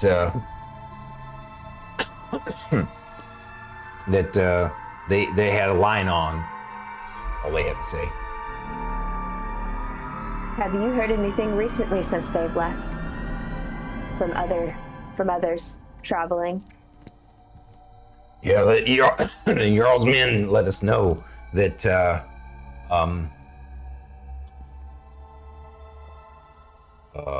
there haven't been raids on the northern towns in about a week and a half, so we're worried that that's going to happen soon. They're either the pirates are holding up in their base for a while, or maybe they're traveling down south to hit some of the smaller villages on the southern edge. They haven't hit those as often, so who knows? Hopefully we find them soon enough. Their actions are deplorable. Oh, that's for damn sure, ma'am. He says, so what's your expertise? Are you all wanting to handle your own Viking sloop yourselves, or did you want to hire a ship with a crew to take care of that stuff for you? As I have said, a crew would be great. Okay. About this time is when the other two party members make their way into the Harbor Master's building. And, or did you want to real quick role play using the sending stone, Sindri? Let's do that real quick. Yeah, please repeat that sending stone. Yeah. I just Well, while she's having a conversation with the guy, Sindri, you make a call. How many words is it on a sending stone? 25. 5. Come quick. Thyra may kill the quartermaster. That's right, the quartermaster's his name. Yeah. May kill the quartermaster if he mentions my size again.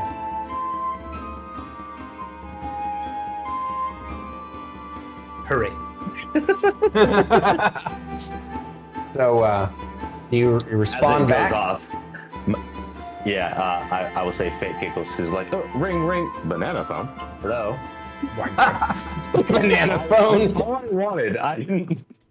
What's your response? Oh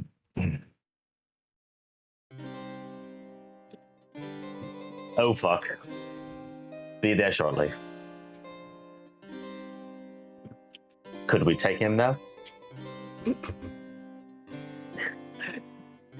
Knowing he can't respond.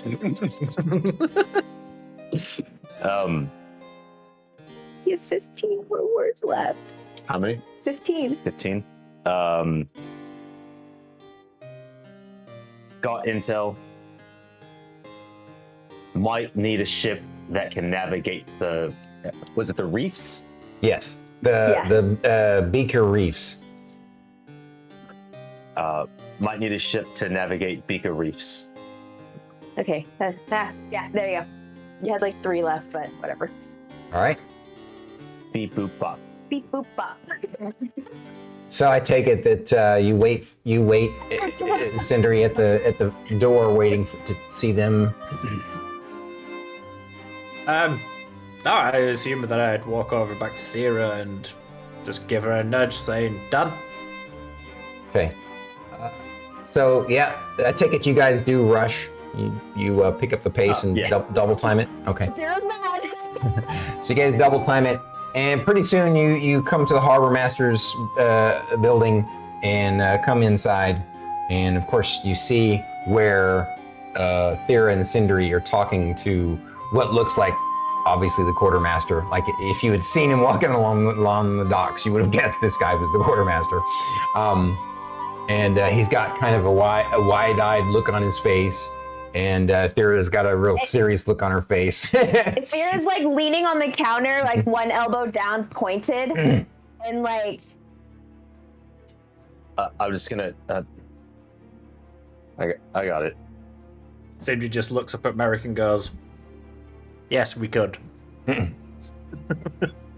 He says, so this must be your companions then. That is correct. Right. So you got 2 mages and an elf. Ranger. Interesting. She doesn't. I don't know why you were worried that I would comment on her size. She seems like a normal sized elf to me. What is her expertise? Is she a mage as well? Ranger. She's a ranger. So a warrior. Okay. All right. He marks it. Says, all right, so we were discussing whether you wanted you indicated you would like a ship with its own crew. Correct. Yeah. And any information. Yeah. I know we're going after the pirates, right? That is correct. Oh, fantastic. We have a good theory that we want to go navigate Beaker Reef. So whatever ship or crew should be equipped to handle such things. Furthermore, what was it? Heroes Grotto? Warriors Retreat. Furthermore, if they're not there, I mean, I understand it's a legend, Warrior's Retreat, but yes. He says, well, if anybody could have found Warrior's Retreat, you would think they would have done it years ago. But, I mean, there is an area up the coast where ships basically go wide to avoid, the reef and the rocks and the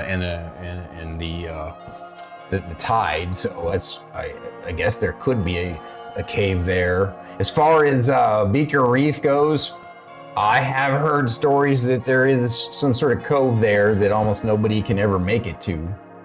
So I guess it does make sense that maybe the pirates might, if they found a way to get to these places, if they exist, that maybe that is a good place to start looking for a base. You'll find Beaker Reef. You'll come to that first before you get to the northern Terrier Reef, which is where you're going to have to navigate to look up the coastline for this cave.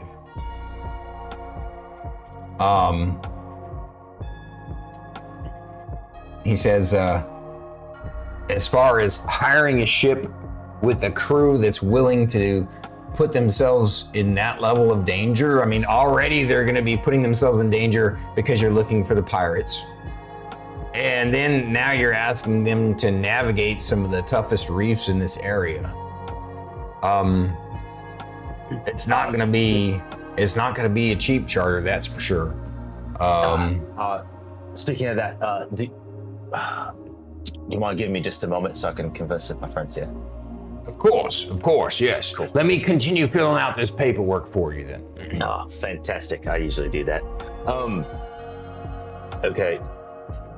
Here's the thing. Just huddle everybody in. Mm-hmm. All right, everybody. Honestly, it's not going to be cheap.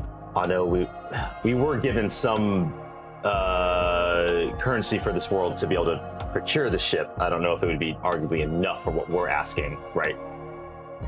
Yeah, so they did give you 500 gold lumens for this world. To procure a ship of some kind, a ship or a boat or whatever. Gotcha. Cool. All right. So I know that they plan to give us a reward of the 5,000 gold. What are we really gonna do with 5,000 gold here? So, if you're okay with it, I'd happily pitch that upon completion, we give them 2,000 of said prize. I was just gonna say we could offer them all of it. I know, but see, here's the thing. All of it would look weird. Exactly. Why would we just take something? However, understanding the risk, we'd happily share the pot. Are you guys okay with that? Absolutely. I'd even argue that we could go to let them push into like 3,000 of the gold to make them feel better about it if we need to. We'll let them negotiate. We'll discuss that when the time comes, if there's anyone alive. Cool. Sir? Yes, Captain Seamus. Okay. So Seaman, Fate broke. Fate couldn't handle his own. He's such a child. I know. Sorry, Seymour. I propose here's the deal. I've got 500 gold up front. I understand in completing this, the bounty is 5,000 gold. If it will entice anyone that would be the best of the best, I will have you know, you can inform them that we will happily share a portion of that prize to the remaining crew for their assistance. I see what you're saying. So you want us to charter you a ship on credit for completion of the bounty? 500 gold up front. I'm happy to give that. There has to be some. I was gonna say, Understood. unless there's some collateral or upfront payment, they probably wouldn't go for it. The best situation that I have, looking through my notes, the most affordable one is gonna cost 1,500 gold. So I think 500 down and collateral against the reward. I think this crew would go for that. Got it. It's we have discussed, and at minimum, we are prepared to offer 2,000 gold from the bounty for such at minimum. I will say, assuming we all survive. Like the charter's 1,500. You don't need to offer more than what the charter is. Listen, this is quite important to us, and I want a crew that is hungry.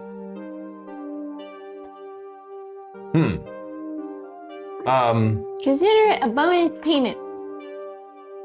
So you're saying that you're going to put 500 down and offer 1,500 out of the payment for a total of 2,000. We are going to receive 5,000 gold for completion, assuming we all survive. I will give them 2,000 of that. So a total of 2,500. Correct. That's It how seems math works. seems rather generous for bounty hunters. What's the name This of is your crew? personal. We are merely freelancers. The freelancers. Mercenary. I love it. We're looking freelancers. What BT? Nope, I'm not saying that again. That is not sticking. What did he say? Oh, come on, tell me what you said. You don't have I to say said it in the frolicking voice. freelancers. Working freelancers. That's funny. Still didn't hear it. What? Freelancers. These frolicking freelancers. Frolicking freelancers. I love it. Okay. Yeah. I have to say, Drew and I talked about it in some way of like, okay, what would be a team name? I'm like, wouldn't it just be so meta to be like, who are you guys? Freelancers. We're the freelancers. The freelancers. Yeah, so when you go to search it, you're like, oh, who is this group? Freelancers, and it just comes up with information about freelancers, not us. And I feel like this sends a very clear message to everyone. To all the other conglomerates that were like, we're freelancers. We're the Nothing's changing, freelancers. bastards. Back If into they it. wouldn't let us have that, we call it free your lancers. Free our lancers. Yes, I will say this is quite personal. The group that went before us to look for them, they are, as you were, companions in a way. Oh, so they're sort of compatriots of yours, you co-workers, as it were. Correct. It is of utmost importance that we either find them, bring them home, or identify what has happened to them. So for that, this cost is worth it. He puts his he licks his quill, and now there's black ink on his tongue, and he puts the quill down, and he like strokes his beard with two hands like this. Well, if that's the case, I might be able to do an upgrade and get you a particular ship and crew that I think will be worthwhile for you.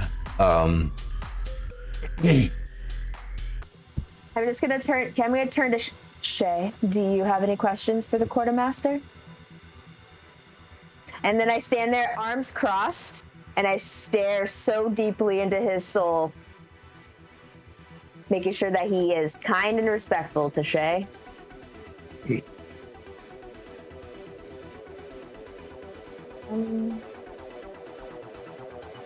They have lots of questions, but they're probably not related to this moment at this time. But, hello, Mr. Quartermaster.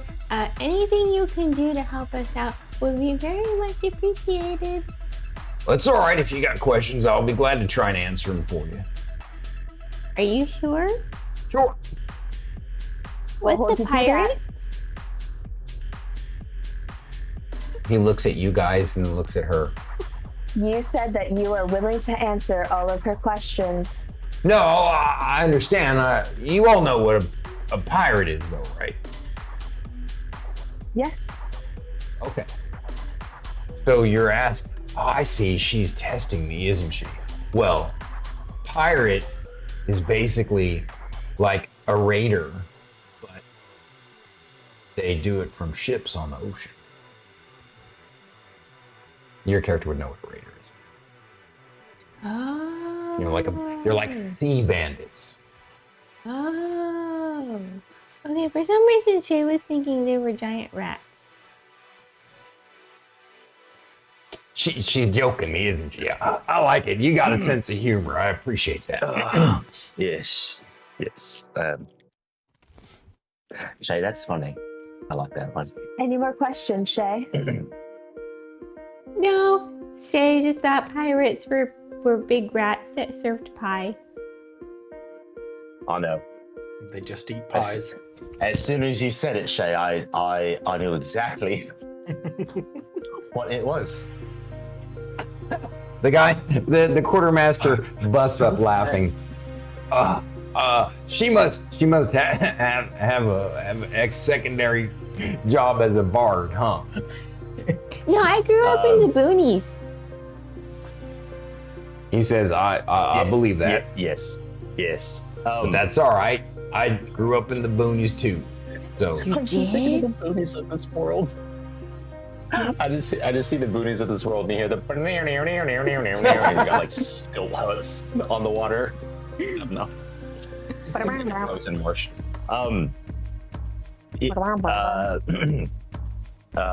Seymour, I got a question for you.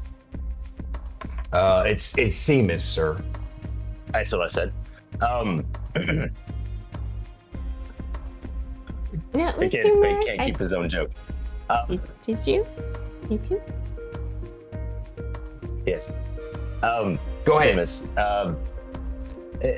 question. I haven't spent much time around ships in the sea. But as it is for us to procure a ship and a crew, I mean, it is quite expensive, right? With what these pirates have been doing and the size, I find it difficult, not to say too difficult to believe, that they could fund this by raiding these small villages. Well, that's the thing. If you looked at your charter, you'll see the the reason why they've been such a difficult situation, a difficult thorn in the side of the Jarls, is that they seem to always know when to strike when defenses are the lowest, and they are well equipped. Somebody has funded them with a powerful battering ship, and they are not without a capable crew themselves. I understand that that is part of this mystery, but I've been asking your opinion. I mean, understandably, if it's unknown, and probably if you would know, it'd probably be in the notes. However, I mean, who pissed who off? I mean, if they're being funded to raid these things, there must be an ulterior motive. Often revenge and spite is one of them. Not saying this scenario per se, but I mean, who would be so compelled to want to continuously raid small villages? I know it seems like an obvious question, but I mean, if you had to hedge your bets. Well, they don't just raid the villages, right? They've been hampering the shipping lanes coming up this way from the southern nation, the various southern larger nation clans. Are they raiding the same villages all the time? Not all the time. They basically kind of, they could go weeks or even months at a time skipping certain villages and then come back to it when we least expect it. Well, all right then. I understood. Allow me to rephrase my question. Obviously, disrupting trade routes is a tactic. Who or why would they want to disrupt the trade routes? I mean, who do you think would benefit the most? Because I haven't figured that out yet. He's like, I'm not the smart, I mean, I'm good at my job and I've been doing it a long time and I'm wise about what I do, but I'll be honest, I'm wise enough to know what I don't know, and I don't know what you're asking. Yes, well, Shae. I would like to insight check that. While I roll, go ahead and answer, Shae. Sure. So how close to this village has the raiders come, or the pirates? They have largely avoided this place because it's the most well defended. Yarr. But they have taken out several smaller ships that use this port frequently. What's the closest village to here that they've raided? I think I said it earlier. Is that the one that's just north, like the next one up? Yeah, I forget. Where we're looking at is in between. Yes. I don't remember. Did you guys write it down? I don't think you gave it a name. I didn't? I thought I did. Yeah, because this is mostly just the No, I know. all the notes of the thing, and then yeah. No, I know. We know this is where we are. God, Jesus, you're fucking handwriting. I imagine this is exactly how Thyra writes. It's just fucking brutal.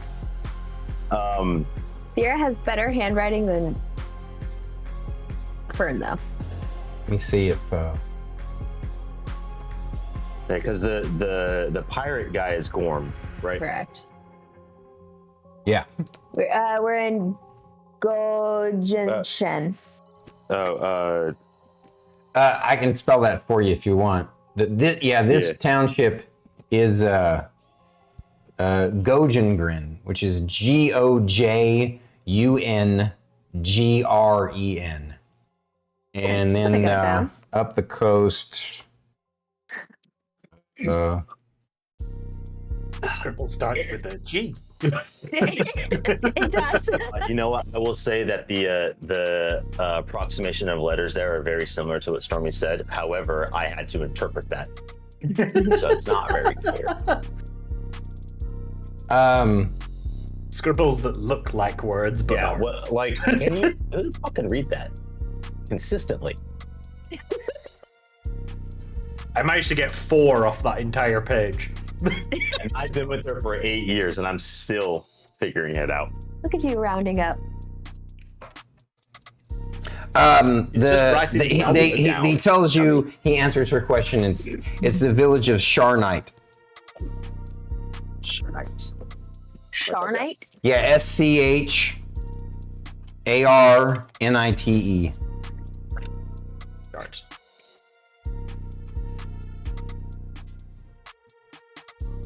Do you have a map that you could possibly share with us? He's like, of course.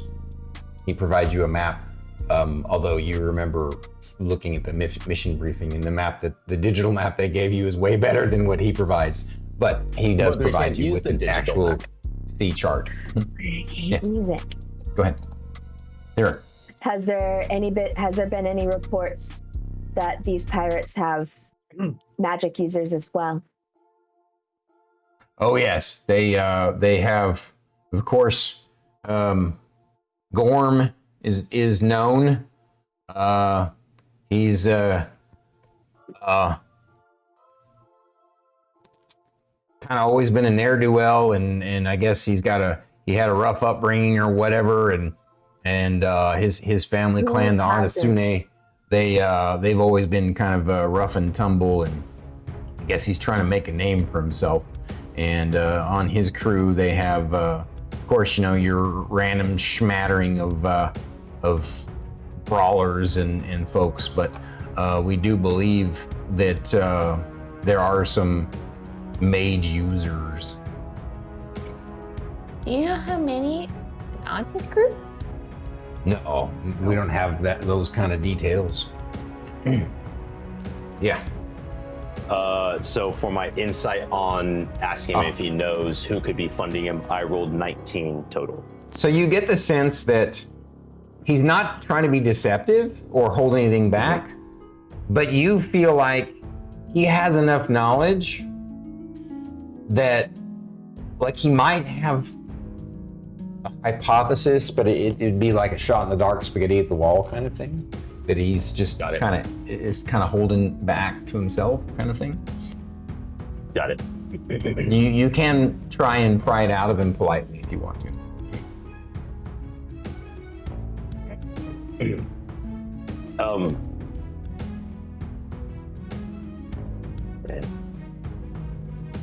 You know, I understand. Here's the thing. I know. I can tell that you are rather apt at your job. Well, thank you. And with someone who does the job that you do, I can understand if you don't know exactly who could be funding them. Because if you did, I mean, that would implicate you. But I'm sure you've got theories, man. Well, I don't know about all that. I've just been kind of, I don't even discuss this within my friends or family or anything. But sometimes, when I late at night after I'm done with all my work and I've gone home and I'm resting and chilling out and stuff and drinking an ale, I kind of wonder to myself, who would be benefiting the most? Why would someone help the pirates? And so I thought about it. I'm like, it doesn't make sense that any of the Jarls would be in on it because they've lost more than they would have gained.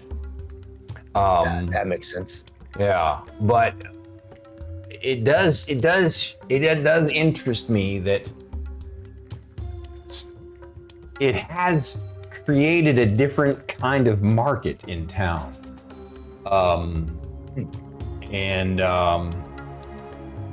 So it's possible that, I'm not a conspiracist kind of guy, so I wouldn't say it's like the Merchants Guild or anything like that. But I can see how there might be some merchants who know how to profit from, a forced war, as it were, which is kind of what it is, right? Sort of like a forced war. And so maybe there might be some merchants who could profit from this, and if so, then it might be worthwhile for them to invest in the pirates.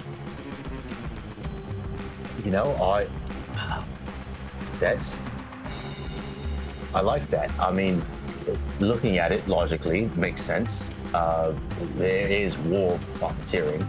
I mean, that is not unheard of, but usually that's done with large nations and how they profit from them. However, I do see where you're coming from in the idea of a merchant on a slightly smaller scale by comparison, and how that would work. Potentially, obviously, they need to have the capital for it and the know-how. But I mean, merchants, they're crafty. Has there been any merchants who have been unaffected by the pirates that you know of? Well, I can't really answer that because, of course, we deal with merchants here that use the ships and travel and such, right? That use trading, ship trading and the ocean and everything. But there's lots of merchants in town that don't even, use ship trading, the shipping lanes or anything. They have their own different kind of, merchantry or whatever. So I couldn't begin to speculate that far. I'm sorry. Oh, that's fair. That's a great thought, though. Thank you. On the same topic as that, is there anybody that started to get like surprising new stock that they never used to acquire that you know about? I understand you're not part of that sector. Now you got my wheels turning. How about this? I'll have some of my little feets. I like to call my assistants that work for me on the docks here my little feets, and I'll have them do some digging, and I'll do some digging of my own while you're out on your mission, and I'll see what I can come up with on this kind of idea that we have, and maybe I might have a clue once you're back. That would be greatly appreciated. Well, if it helps stop this, it would be greatly appreciated. Yeah. Yes. And I will say I appreciate you confiding in us. And once again, I want to extend my apologies if I was offensive to you. He looks at Thyra, and then he also looks down at Sindri and says, "I'm sure you're a capable mage, and I wish you luck out there on the seas. May the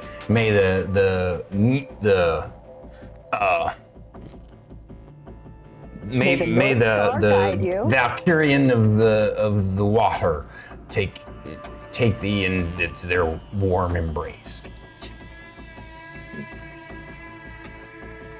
Doesn't that mean die? Sindri, thank you. I appreciate it. One more thing.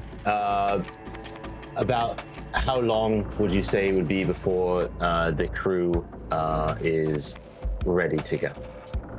So he says, well, this is an early morning. You guys came. Sure, I can have them ready to go. Probably. So I've been thinking about it. And since you're going to be so generous, I think I'm going to go with Captain Krenlaw. Captain Krenlaw? Krenlaw. Kren, and then Law. L-A-W. He's the captain of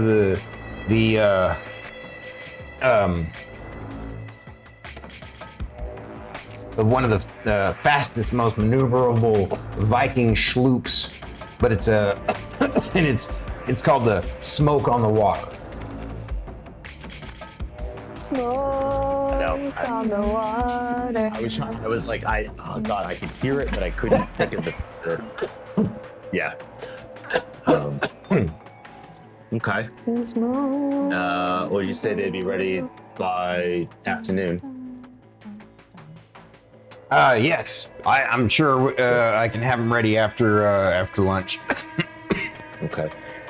Any place that you recommend that we dine for breakfast? Thyra, listen. Thank you for asking my question. That was exactly what I was going to ask. I'm famished. I would love to have a nice meal before we shove off, because I don't know when I'm going to have my next. It's roughly 11 a.m. He says it's about 11 a.m. So the breakfast places are probably all done with their breakfasts. You mean they don't serve brunch? Brunch? You know what? What's that? A better question. Sorry, Shae. Better question. Any place with great meat? Right here. I know a place that serves the best fish and chips that you'll find here in Goldengren. Excellent. Fantastic. And I apologize. I have one final question. Who is the #1 gossip in this town? I'm sure that there's a lowly housewife that loves to sit and chat.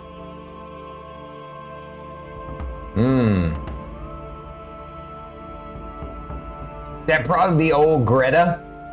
Greta.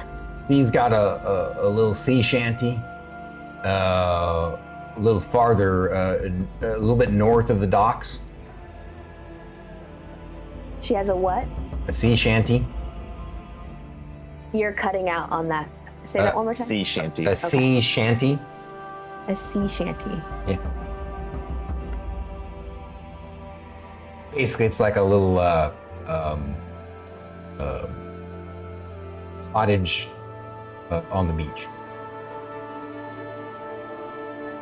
Excellent. Old Greta. Do you know her type? Her what? What kind of men is she interested in? Of the two options here, who is she most likely to flirt with? What kind of men is she interested in? I think probably probably anyone that's upright and has at least a couple of limbs.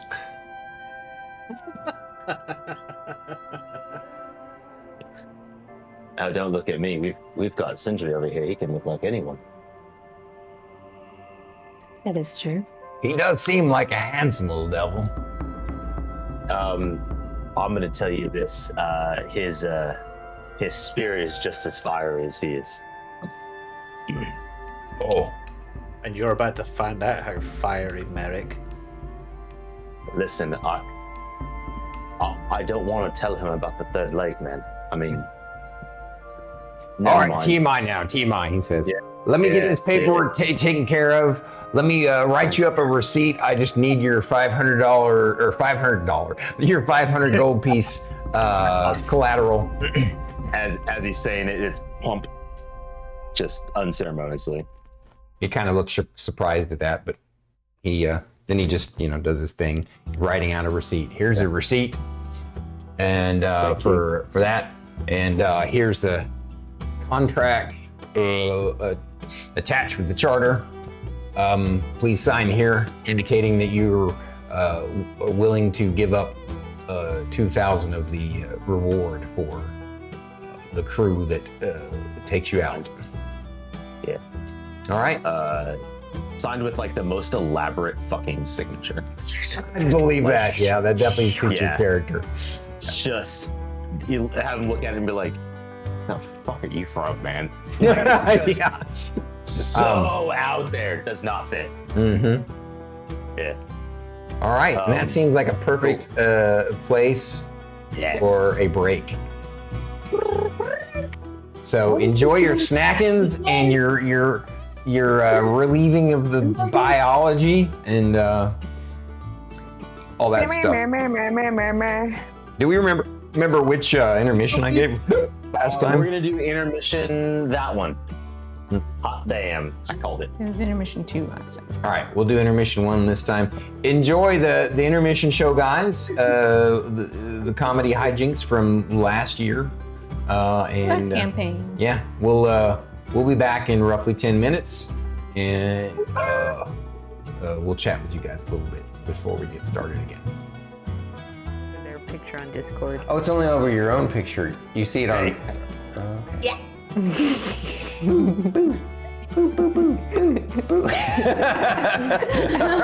It's gone. This is the most unconventional D&D stream on Twitch. The mouse. How to distract the streamers? Mouse. Oh, he's like my perfect kind of weird. I really like him. I feel like he's the kind of person that would tell Guar it's okay to pee on the tree. And that feels very important to me for some reason.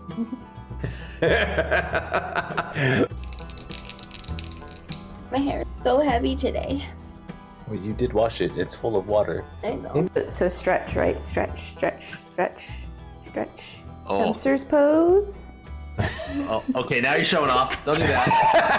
I can't touch my toes. That is, she can do standing mermaid on one side. Oh, standing mermaid? Let's see if I can do it in jeans. Okay. Foot into elbow. Connect the fingers. Quick save, quick. Okay, cool. It also sometimes does this sound, this random thing. It just happens from time to time. I think it has to do with some sort of decondensation or something. I don't know. It's really weird. I swear to God, it sounds like an army of masturbating gnomes. Are you sure they're squirrels, Stormy? What? Are you sure they're not masturbating squirrels? No, I'm Like, pretty on sure my they're. affiliate I'm stream? pretty sure they're gnomes. You know, just a. It does. It's just this sound. It's this weird sound. But you've proven time and again that your eccentricities are beneficial to not only yourselves, but to the guild and to the land in general. So, We are so special that he pulled out the dictionary for us.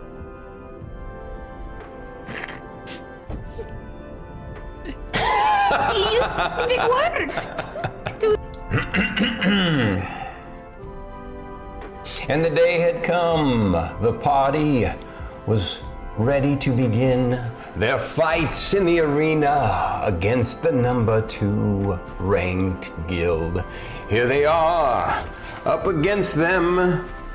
The name, the Loam Riders. Will they defeat them? Will they be beaten by them? And such it went. The battle began. It looked like it was fairly even, but it was not. Soon, 2 party members were down, and the cliffhanger had begun. And you guys are awesome. Fight me. Let's go. All right, we're gonna. I did it too. You did it too. Yeah. We're gonna go chat dance. Here we go. Oh man. Kids like. To me, is this wonderful? Wait, that's not how you do it. How do you do it? I screwed it up. I can't. Oh yeah, it's this way. It's called the dab. You need to do it correctly. Oh. I'm still doing it wrong. Yeah. All right, I'll let you take it away there. itsStarkitty. You forgot to hit play. Okay.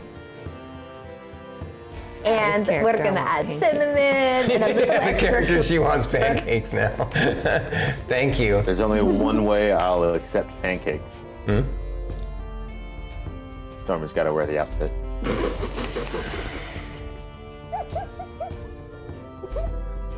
It's canon. It's the only way I think any one of us can enjoy them. Later. You soon? So, you guys find yourself that evening dabbing at the inn. No. You find That yourselves. is what Emmeline is doing. She's Yeah. dabbing from side to side on the stage. Oh, he's pretty cool.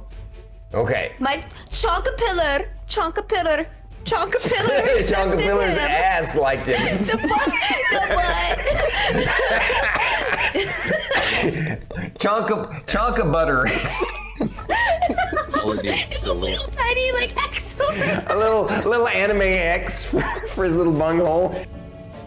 The ability to control those undead. Oh, that's right, because you did that before Bunky Yeah. inseminated us.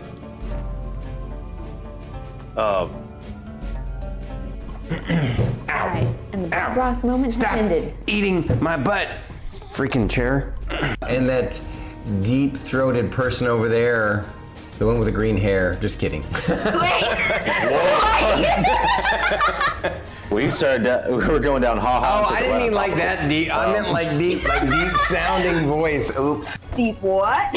He's got a deep voice, guys. That's what I was trying to say. It's true. Yeah. Do you have a very deep voice? I know I do. It doesn't frustrate you because it's something you can focus your mind on, and to help you. I'm going to use the P word, to help you process what you went through. Are you clipping it? Everyone, get some rest. We'll discuss this later, after I've had some time to think. It's And a lot process. to process. Everything. Got 3 good clips so far. I'm processing the rest. What a dick!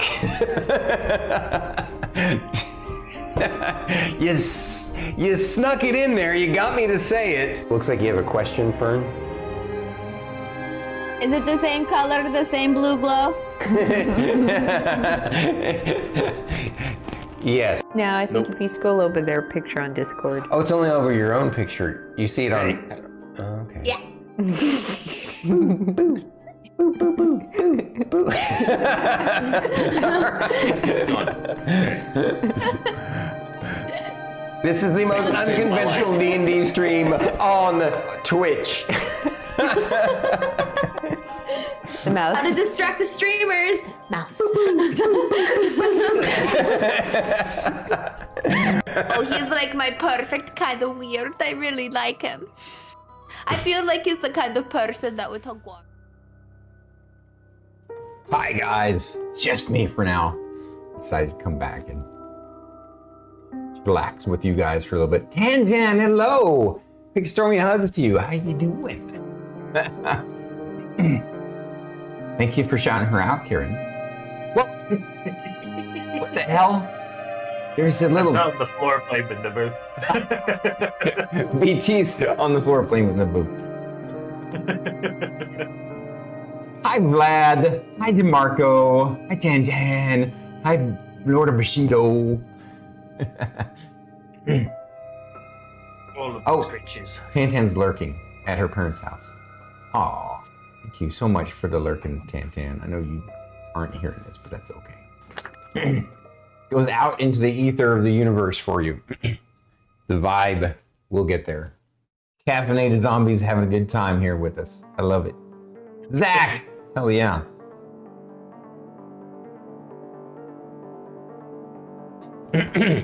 So, I need to get up off the floor now.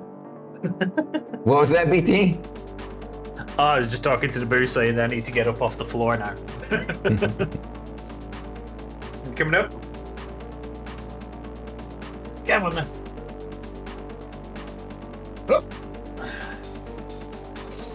Does he actually like to get up in your lap? Because it seems like as soon as he does, he always wants down. I honestly don't know. He asks to come up because he'll paw at the chair or sit his head on the chair. So then I'll pick him up and then he's like, oh, I'm just going to sit here now. You're welcome, DeMarco. He decides when he wants to run off. Oh, yeah. Has it made a difference? Are you feeling a little bit more confident with it now? What's this up here, Naboo? Over here. There.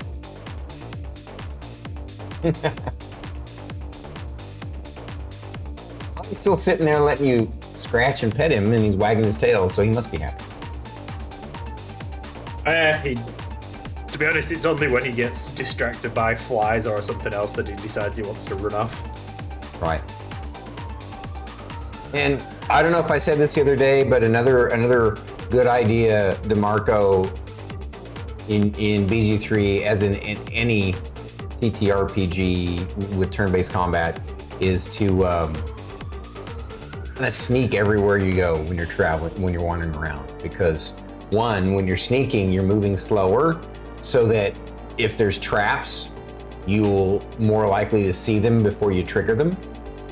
And two, if you're sneaking and you come across some enemies that kind of are in an awkward place, if you weren't sneaking, you just run into them and it'd roll initiative in combat.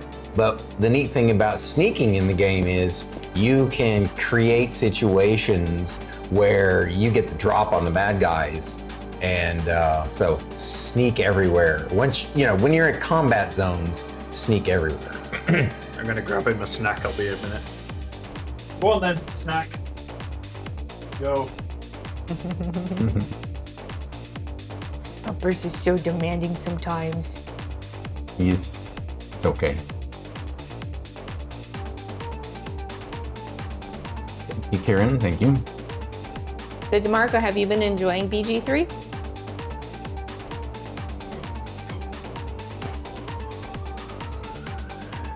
What?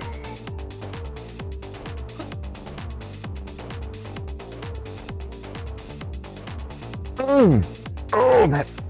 Oh. Good Oh.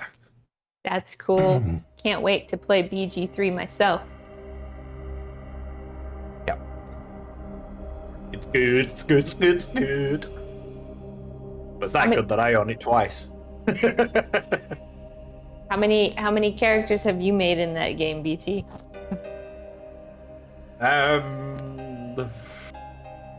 Okay, where did you lose count at? It's more I don't know how many I've deleted at this point. Because some of them I've done, like, got to a certain point and then played through on, say, like, done a ranger, gone through to a certain point, and then done a different kind of ranger, so I've deleted the other ranger. Just so I didn't have multiple of the same class. But I think at the minute I've got something like 8 different characters saved on the PC. But I've only got 1 character saved on the PlayStation. Oh, thank you, Karen. It's good to see you. BT, have you done a Dark Urge run on your own? Not yet. I'm saving that. He's got plans. I have a plan for it. We've discussed this. I like his plans. It's going to be interesting. And I'll finally get my revenge on Gale from my entire playthrough.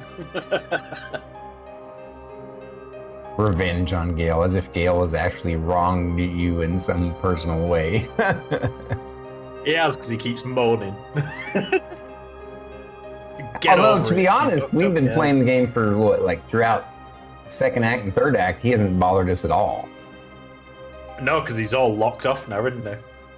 Oh, that's true. I guess we kind of finished it off. Like, we basically saved him from his situation. Yeah, the only thing that he's been bothering us with is he wants the book. I'll keep it as loose as possible, because I know there's people that haven't got that far in chat. Yeah. Well, not the book, the crown. Yeah, linking up with the book as well, the Necromancy of Fate. Yeah, linking up with Rusty is tough. Kieran Chicato, he's got such a busy schedule right now. And it's only going to get worse the next few months. But I've remembered to bring a pen this time, because my pen that was over here, I was trying to write, and it was like missing half of the letters out every time I was writing, so I give up on it. So I can now take notes again. You will, Kieran, I'm sure.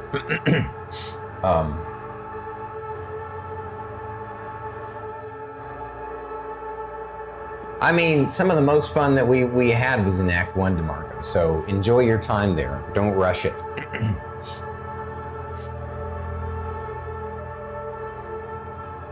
That's right, you guys also got to finish. But I think the Far Cry 6 you guys indicated is probably going to take you another 3 or 4 years. There's that much content in Far Cry 6? No, it's just that they don't play it very often. And so they get like a few hours into it at best. So, I mean, BT and I'm pretty confident that we will finish BG3 by the end of this year. Because we're pretty deep in that. It's going to be close if we haven't. I'm pretty sure we will. I think we're pretty close as it is. Yeah, but I think it might 100%. even happen by the end of October. Oh, so we've still got all that underwater place to go to yet as well. It's true. So the adventures of the Bard and the Bar were going to end soon. We'll come up with something else, something new and different. You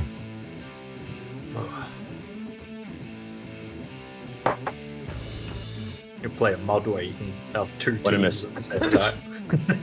I gotcha. Yeah, I totally get it, Kieran. I mean, I work an IRL job during the day. I teach part-time fitness classes in the evenings. So that's why, like, when I stream regularly, it's just going to be on Monday nights. Hey, I'm at home 24/7, and I don't get to play as often as I want to. Yeah, he's in the middle of a move, and he's getting ready to go on some trips, I think, too. So, yeah. Remove the booster And of course, pillows. your schedule, is busy too, Karen. Totally get it. Being an adult is hard. And an Amber Alert. Probably. Not from my phone. I have those turned off on my phone. Oi, Mr. Electric Cupboard. I saw you. I don't know. I guess I should probably turn it back on my phone. Yeah, we've got a storm warning, but there's no way there's a storm today. We should talk about it right here.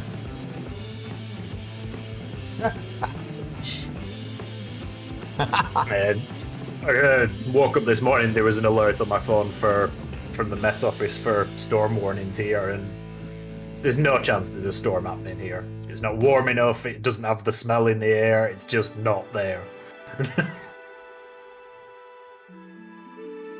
I'll be a monkey's uncle if it does have a storm tonight. Yes, it was an Amber Alert. Oh.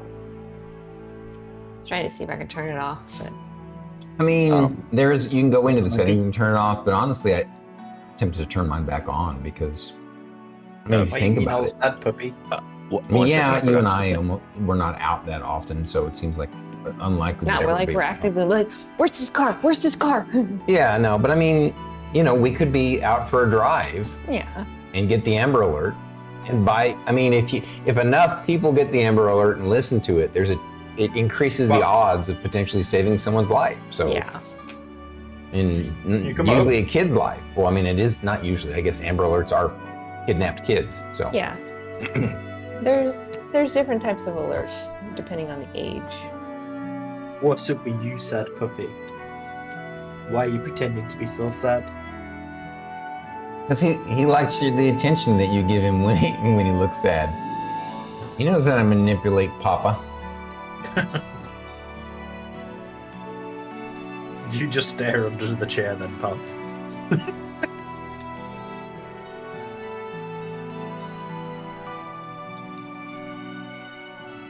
No more snacks for you. That's not happening. Yeah, that is true, Karen Scotto. Scriptures we can do. Yes. Well, there was your grandma's cat. She's that one cat that she doesn't let anybody touch her. Yeah. She was like that with everybody, Mm-hmm. including, well, kind of, sort of, like not so much just with unmuted me because I was the owner of her brother. But yeah, she just didn't like people. Yeah, she doesn't like humans. I don't even think she likes your grandma or your granddad. Like no one can pet her. I've never seen anybody pet her. Every time I tried or I've seen anybody try, she claw the shit out of them.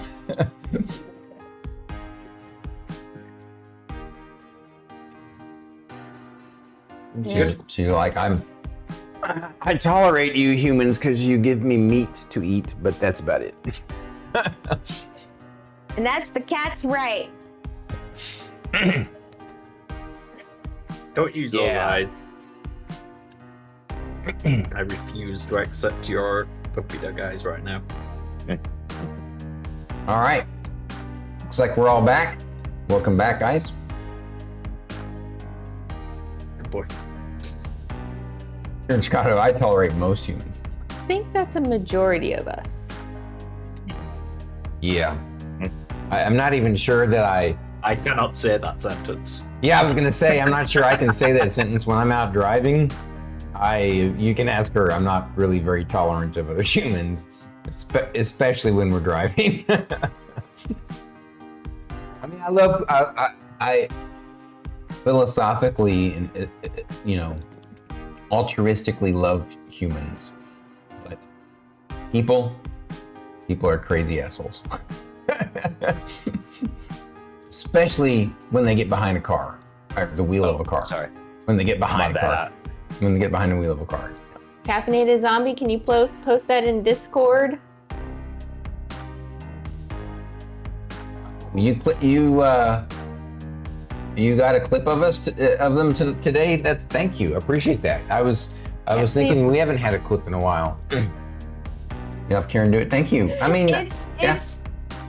I got it right here too. Karen got it. Someone in the party has butterfingers. Don't know what they're talking about. No, not at all. Be that nobody got the clip of me and BT just showing little critters on the screen. Okay. So back to it. I don't know what you're talking about. Oh no, not at all. Not at all. Don't take my accent. Man, everybody's got some props. You better grab Philip. What do I got? Ah, Miss Philip. here. I got I an miss axe. Chocopillar. I miss Squar. You miss Squar? Why do you miss Squar? You still have the woo stand-in figure do. for Guar? I do. Where'd it go? Oh, it's back there. It's right there. Behind me. Chocopillar. It's Chocopillar. not uglier than Uglier than an axe. That's the point. I need to get my actual axe back. Oh. Sharpie. Sharpie.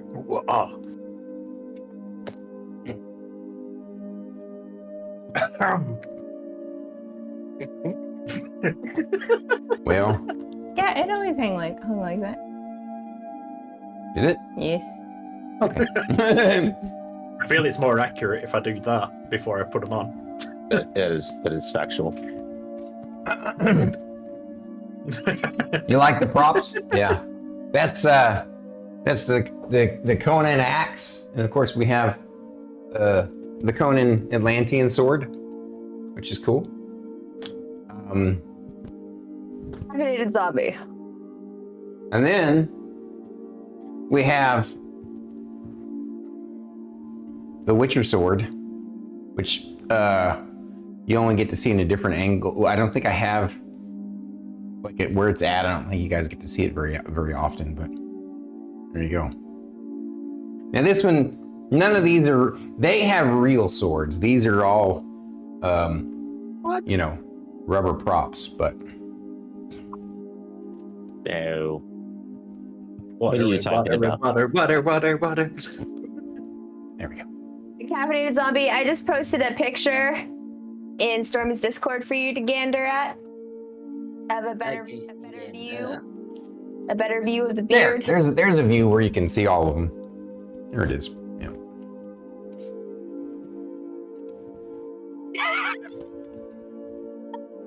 And of course, There you go. I got the cool ass skull over here. I got this rubber skull at Disney World. Pirates of the Caribbean, right? I'm on a share since we're showing props. I picked up a new skull. I have a car key. For Halloween that I'm I gonna don't own. probably use. Check this out, guys. Look at that. Isn't that cool? It's a black skull with You can like. show it on the mat cam. Oh yeah. Forgot about that. Forgot about the man cam. That's And cool. I don't think this one will be Welcome to defeated by Skull hugs. Island. Yeah, I don't think this one's gonna be defeated by hugs. By a hug. By huggins. Yep.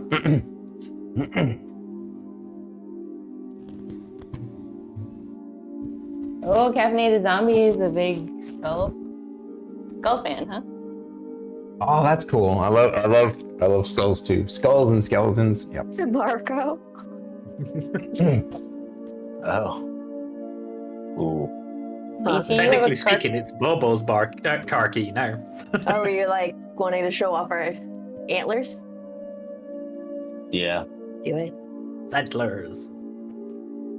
I mean, Hang on. Oh, DeMarco's a big No, fan of I'll get skulls it. It's too. above Right on. my monitor, so if I break it, it's my fault.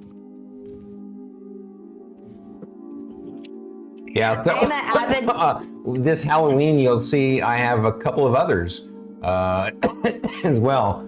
In fact, I can show you the one that will scare the crap out of these guys if I can get to it. I saw a zombie. I see all of chat. So I'm an avid collector of bones and antlers and all of those kinds of things. So and gnomes, but mostly just skulls and look at those antlers. Look at those antlers. Need to sneeze. Let me help you. Yeah, so this one I actually used as the There we go. Done. the miniature of the final BBEG. Saves you doing that for next half an hour. Fate and Druid and Starkitty fought in the previous Isles in the Mist campaign. So check out the one of the. If you see the last episode of the Isle, not the very last episode, but one of the last few episodes, the thumbnail will have this skull in it. You'll get to see that fight. It was cool. Check out this rack, Stormy. What was that? Oh wow! What a nice rack. And this is BT spine. Get it back. So that's why he's in so much pain. You stole it. It's mine. I one that's fair and square. What? I actually have one downstairs that's painted too. Yeah. Alrighty. Well, Good job. Beep, beep, beep. appreciate you guys. I appreciate the folks here for letting us do a long kind of long break to chat with chat for a little bit more tonight than we normally do. It's been awesome. Oh, that's cool. My raven tattoo. Yeah. Is Fate getting And another then I prop, or have is he coming back? You coming back? He's coming back. Coming back. I ain't doing shit. And then Same I have here, my. zombie. Yeah, the day when we finally meet BT in person, I'm gonna let him tattoo me. Are you gonna get to do the onion? Hell no, I'm not doing the onion. I would say I wouldn't want to do that. That would be too risky. Too stinky. Mm-hmm. Not stinky, risky, because like I that's want to tattoo him on that's one of the my most sensitive places to have tattooed. It's gonna be hard for you, I think. I don't know. I'm pretty high I'd take pain something to tolerance. bite on if I were you. I have a pretty high pain tolerance.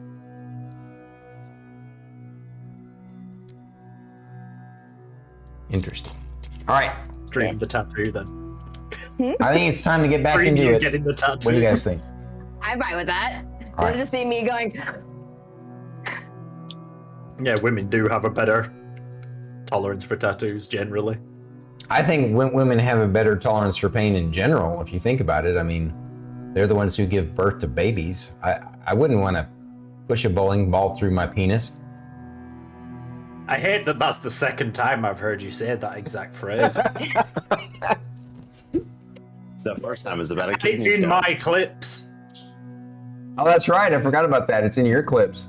Now I'm thinking of an armpit tattoo where when you lift your arm, you get Cookie Monster om nom nomming. No, I want an onion tattoo in my armpit. Yeah, she's Stinky. the She's like stinky. strangest little goblin gremlin gnome ever. The onion goblin. The onion goblin. I love it. Hey, Phaser. What's up, buddy? Big stormy hugs to you. Good to see you, man. Is the face. No numbing agents at all. Just straight up needle and ink.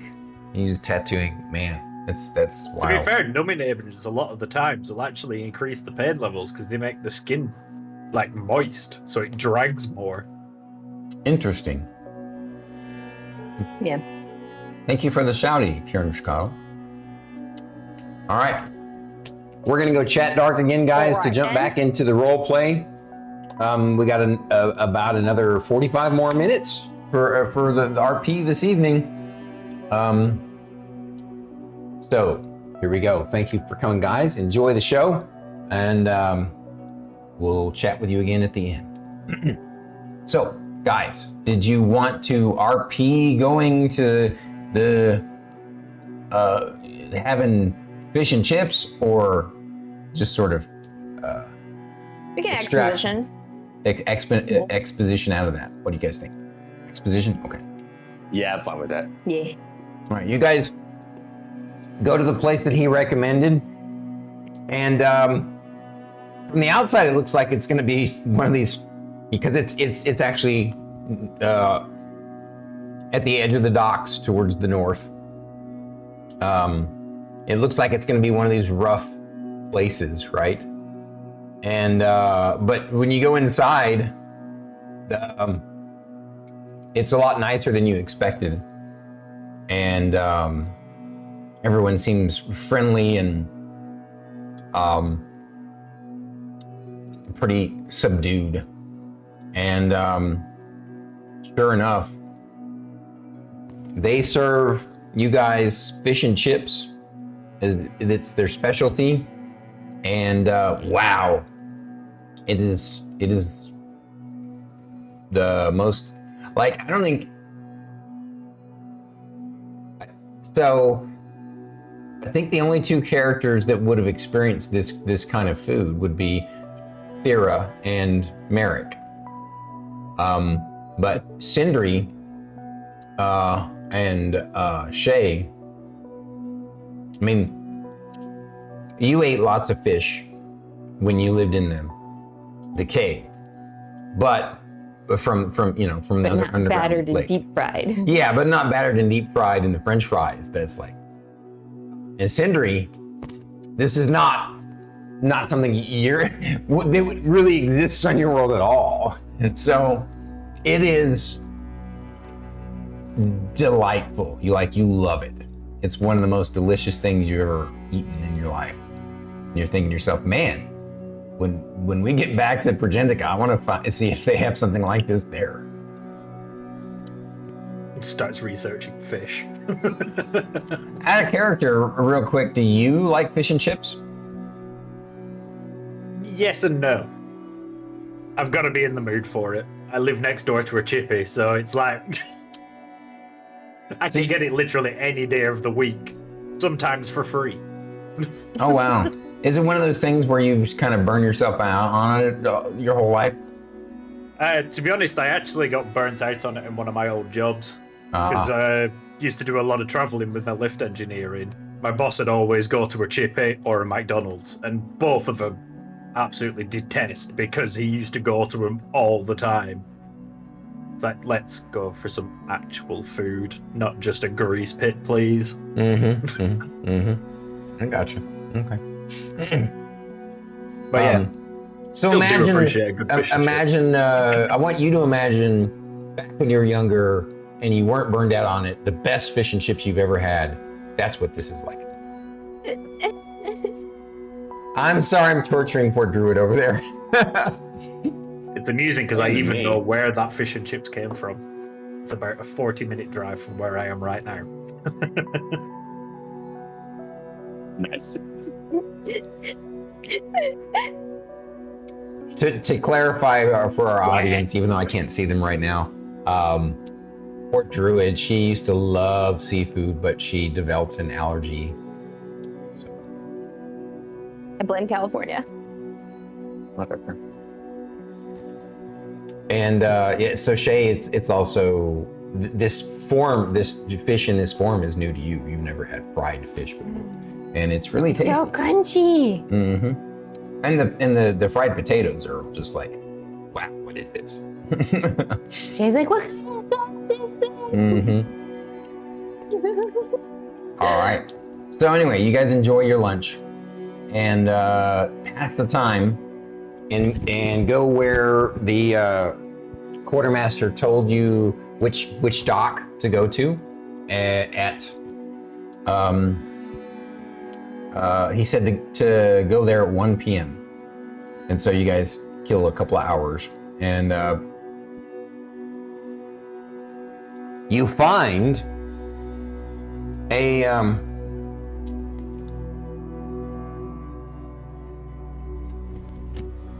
it's a Viking ship, but it's designed in sharper, it's kind of smaller and sleeker, less cargo, so that it can be more maneuverable. And it uses, instead of the traditional kind of, so it also has the rowing pits along the side, but those are kind of a secondary use because it also has a sail in the center, but instead of your typical kind of flat square sail, this one is a kind of sharp triangular sloop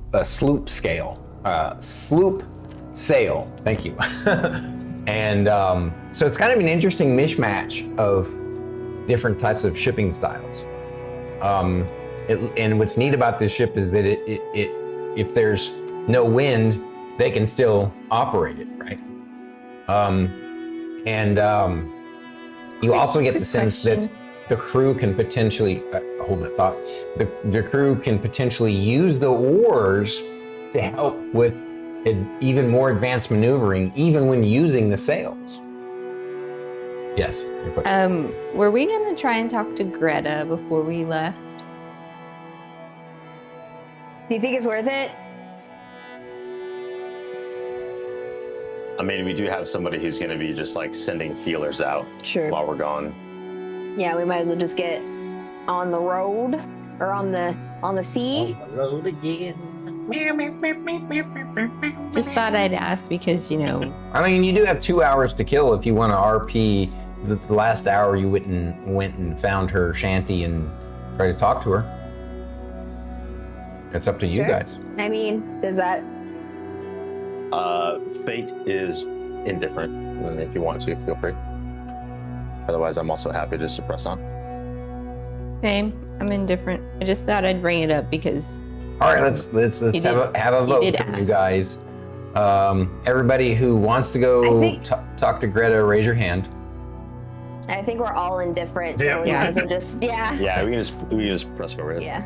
While we're off this thought, this might change your mind, but I will say this, that I was gonna meme it up a bit. So Greta wasn't gonna be a useful bit of information because you asked for the biggest town gossip, and so she was gonna be a comedic bit, basically, where she just keeps making passes at the two guys and telling you guys all kinds of useless town gossip that's comedic and funny and stuff like that. So you guys can just imagine in your heads that they go and they meet with her and have to extricate themselves because she just wants to talk their ear off and or try and see if she can sneak either one of the men into her bed.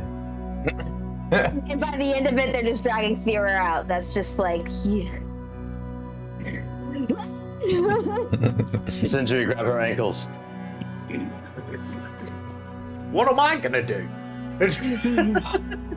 I don't know. Keep her from flailing. All right, so you make your way to Dock 6, which is where he told you that the smoke on the water would be. Sindri's gonna look out over the dock and just take note of like how high boats are, roughly. How high they are? What do you mean? Just sort of like how tall they end up being with the mast and stuff when they're like, so the water level's there, how much higher are they than the water level when they're obviously sat in it and stuff? Okay. It depends on the ship. There are some Viking longboats that don't have sails. There's some that have the traditional kind of flat square sail. There are a few rowboats. There is one kind of galleon that's kind of closer to what it's similar to what you'd see on Valion, but it's kind of just a more advanced. Here, it's more of an advanced kind of Viking ship, but it's definitely not a warship. It's like a big cargo ship, basically, and they're all various heights. So like I'm trying to figure out what you want me to. It's basically just gives you a rough idea from like the smallest to the biggest, like how high they go in. I don't need each individual, just a rough idea. Gotcha. Yeah. So, the biggest ship is that big cargo ship. It's a merchant ship called the Lorelei.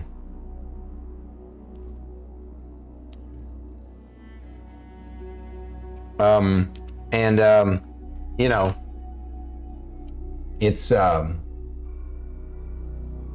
have you ever seen pictures of the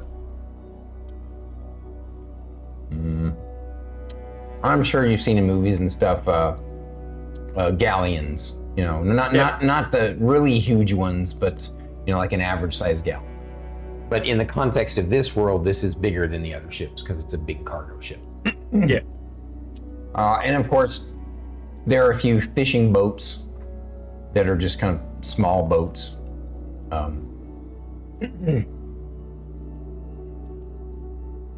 And that's about it. Was there anything else you wanted to see or know? No, it was just Sindri understands one of his spells is very water orientated and was curious. That's why he would pay attention to the size of the boats that are out there. Okay. The one you guys are getting on is relatively small compared to the other ones. Well, not small. It's one of the medium boats, but it's a smaller version of a medium boat because it's thinner and sleeker and more curved. And so definitely you can tell it's designed for speed and maneuverability. And laughing at me. It's like you got that smirk. I want you to imagine that the guys on the ship, they're all kind of muscular looking, Arnold Schwarzenegger style bodybuilder guys, because they're used to rowing and using that sail effectively. And they're all the crew are shirtless. The exception is going to be the captain and the first mate. You guys see them at the back of the ship, standing on the back platform. And of course, there's the ramp leading up to the ship. And they're busy doing, giving orders to the men who are busy getting the ship ready to go. Looks like they're rushing really hard and are close to being done and ready. Do you what do you guys do? You're standing on the dock in front of the ramp.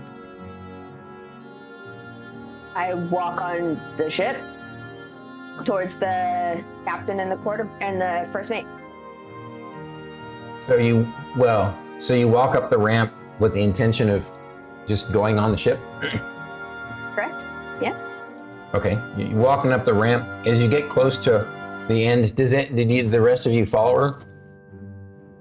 I mean, I presume we're going to the captain. So if the captain is on the ship, then that's where we're walking to. If not, then I would arguably say we're walking up to the captain to introduce ourselves. Yeah. No, I'm asking if you're following her up the ramp. She does. Because the captain's on the ship, right? That's what you just said? Yes. Yeah. So then yes. As Thyra taking the lead, as she gets to the top of the ramp, So the first mate is not next to did I say he was next to the captain? As you guys were like there, he kind of moved down and was giving order just to some folks, and he's kind of near the ramp. And he sees you and he says, "Oi, what's you doing coming on this ship? Are you our charter?" We are. Ah, well, I'm first mate Shelby. Shelby? Yeah. Let me introduce you to the captain. And he, ushers you guys aboard and takes you up to the captain. Captain Crinlaw. And so their first mate looks like your typical kind of first mate sailor. A little bit better, fancier dressed than the other sailors, only because he's wearing a shirt. The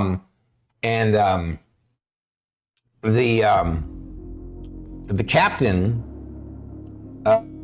they're as impressed because he's wearing a kind of traditional Viking garb, and he's got a long curly. He's really burly. He's got a bit of a kind of a swollen looking belly, like he's drinking quite a bit of ale in his day. But he's also got that, really thick arms and shoulders and chest, and he's wearing kind of traditional Viking garb. I already said that already. He's got long curly black hair and a huge, long fuzzy black beard and mustache. It just kind of swallow the whole half of his face. And even seemed to swallow kind of like the front of his neckline and his chest. And Accurate. He says, "I'll take it you are the freelancers." We are. All right, I've got some paperwork here. Confirm things. I have Shae. Who'd that be? All right. Thyra. Here. Merrik. And Sindri. Yarr. And from what I understand, you all have. I don't know why I went to that accent. From what I understand, you all have a couple of animal companions as well. Is that right? Correct. You have a cat, an owl. That's it, right?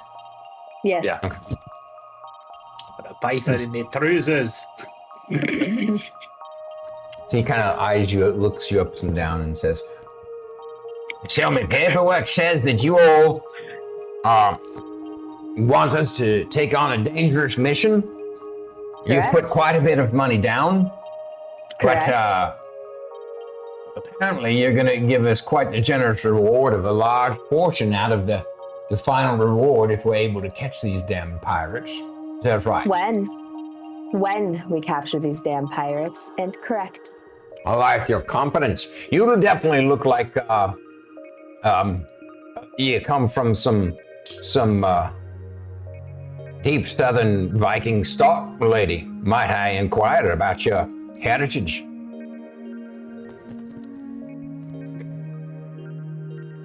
I'm Thyra, daughter of Tyr.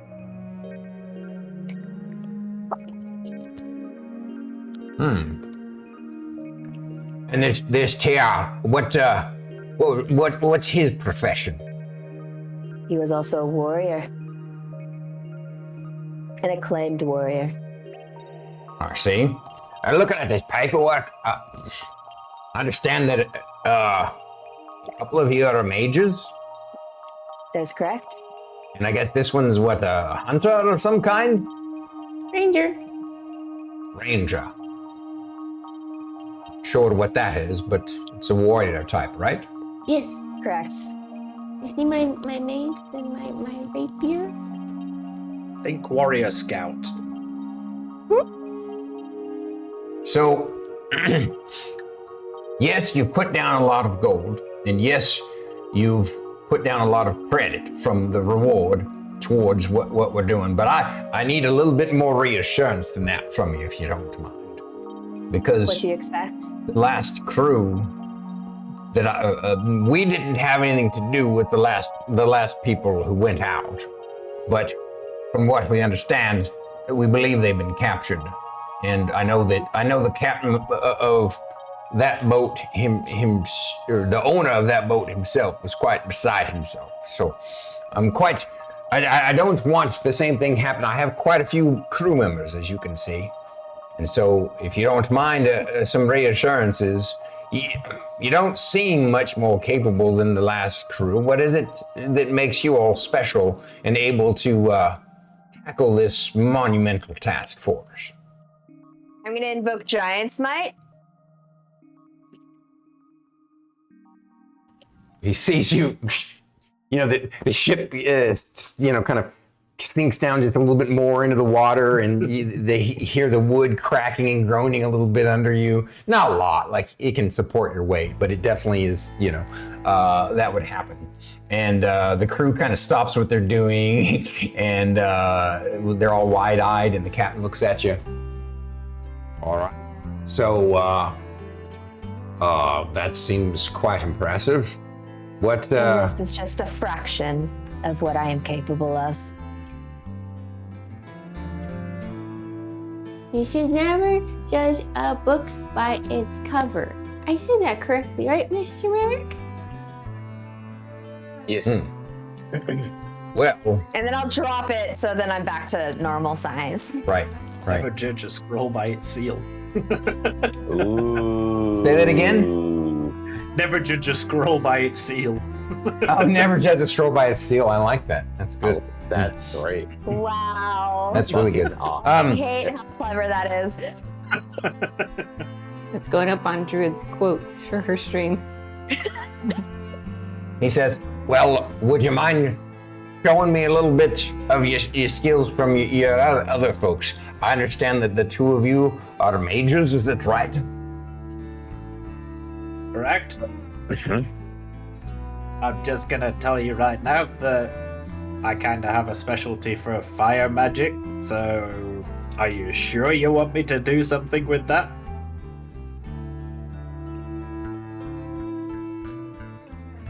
He's like, you see him look behind. Tell you what, if you don't mind, step right over there. Show me if you can hit that buoy over there with some of your fire magics. I think it will survive whatever you take it, because it's a bit iced over. It looks like it's within range of your firebolt. What is the range of firebolt?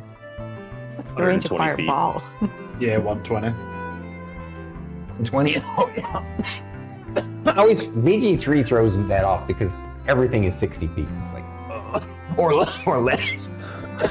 What's the range of fireball? Well, he's not going to cast fire. He doesn't want him to destroy the what did I call it? The buoy. Buoy. Yeah. The buoy. Iced over Range of buoy. fireball is 150. All right, so you're gonna roll I a will spell cast attack. a firebolt at it. Ah! Well, I dropped that. But a roll's a roll.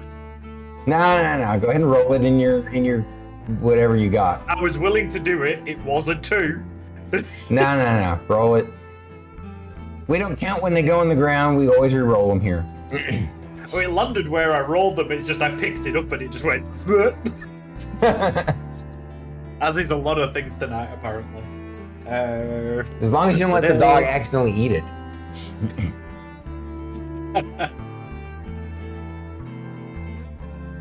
24. Oh wow, yeah, you easily hit the buoy and do how much damage?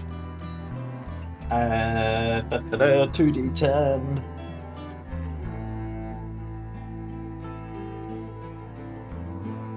Nine points of damage.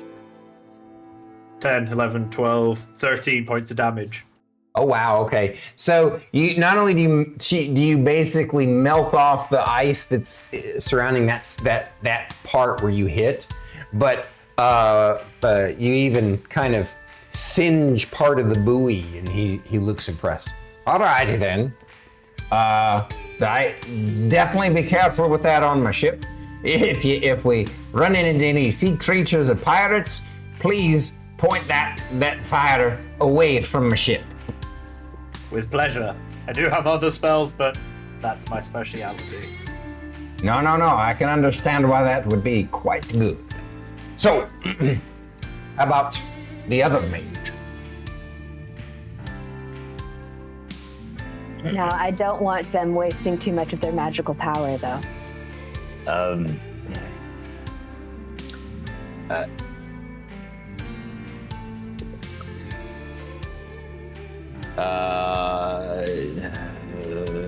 I frantically look around and like, how do I convey this?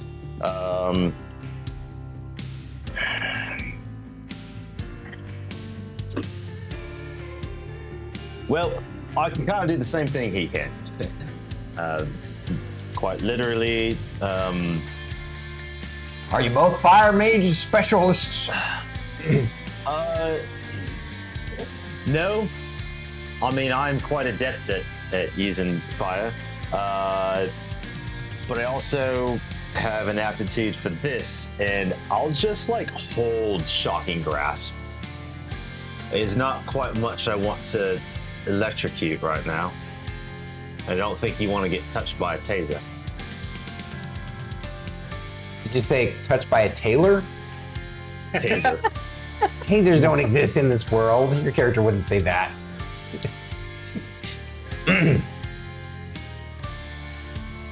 But it was funny. It was funny. All right. Yeah. So you hold the Shocking Grasp, and he says, all right. So you got fire and lightning.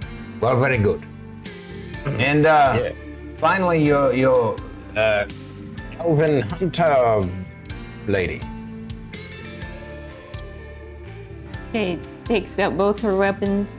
She just starts demonstrating her skills that she learned from Miss Thyra. Not all your skills. You were an accomplished ranger before you met her.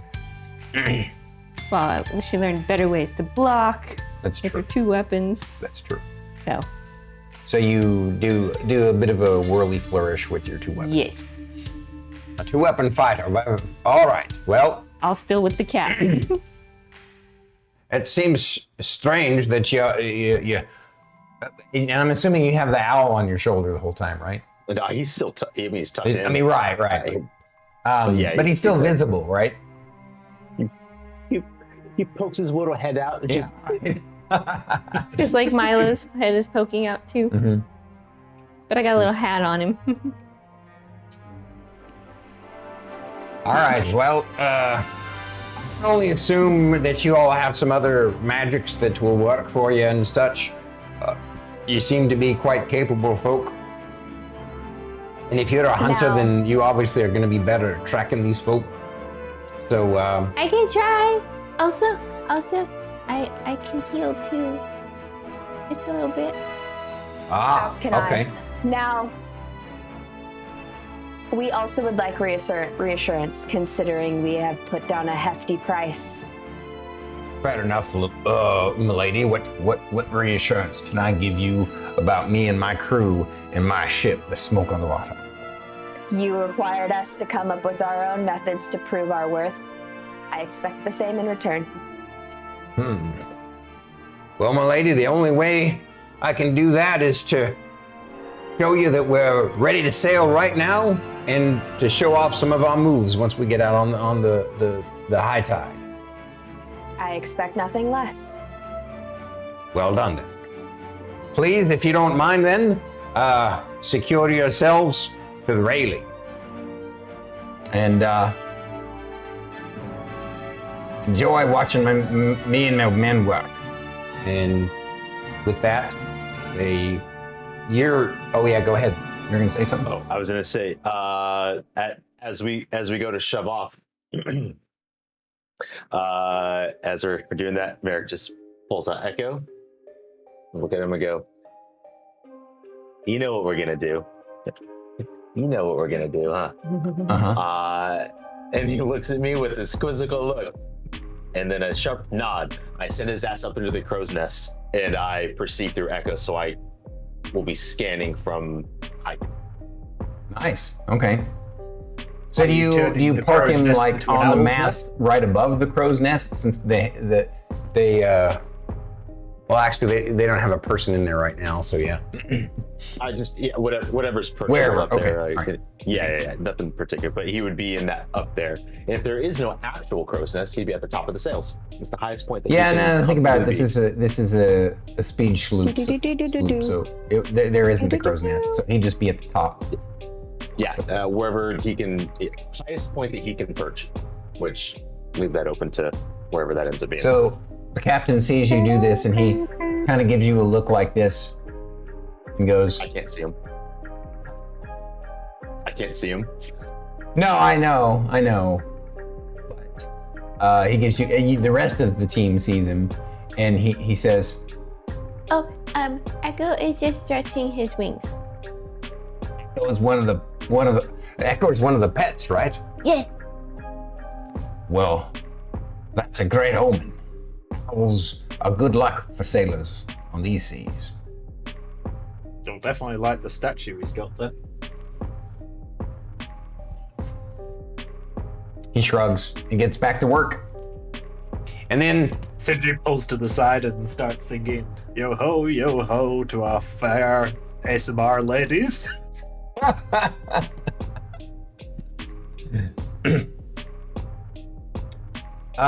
So the ship goes out into the. You guys are impressed by how quickly it spins around and is heading straight out into against the tide, and it just zips straight through the water, barely phased by the waves until you're far enough out from the tide. And then it starts. What's really impressive is as they get the wind in the sails, he steers it, but then he also has his men with their crazy strong arms stick the oars, and so the ship just kind of like it turns on a dime practically, and now you're heading north. And this is him showing off his moves. And of course, you've never been on a boat before, but it's still like you feel like, okay, this is not the way you expected a boat to be able to go. So you feel confident that you guys made the right choice, or that the quartermaster made a great choice for you guys. Thank you for the follow. Arigato gozaimasu. Jace is having a good old time.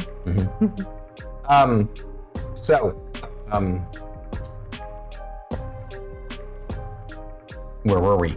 So you guys are making your way. Oh wow, another new follower. Downtown. Treebill. Is that right? Treebill? One real bill. Oh, one Could real be bill. real bill, but Interesting.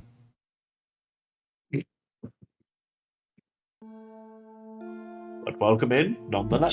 Jacko Boom, welcome, first time chatter. We appreciate you for coming and for the follow support.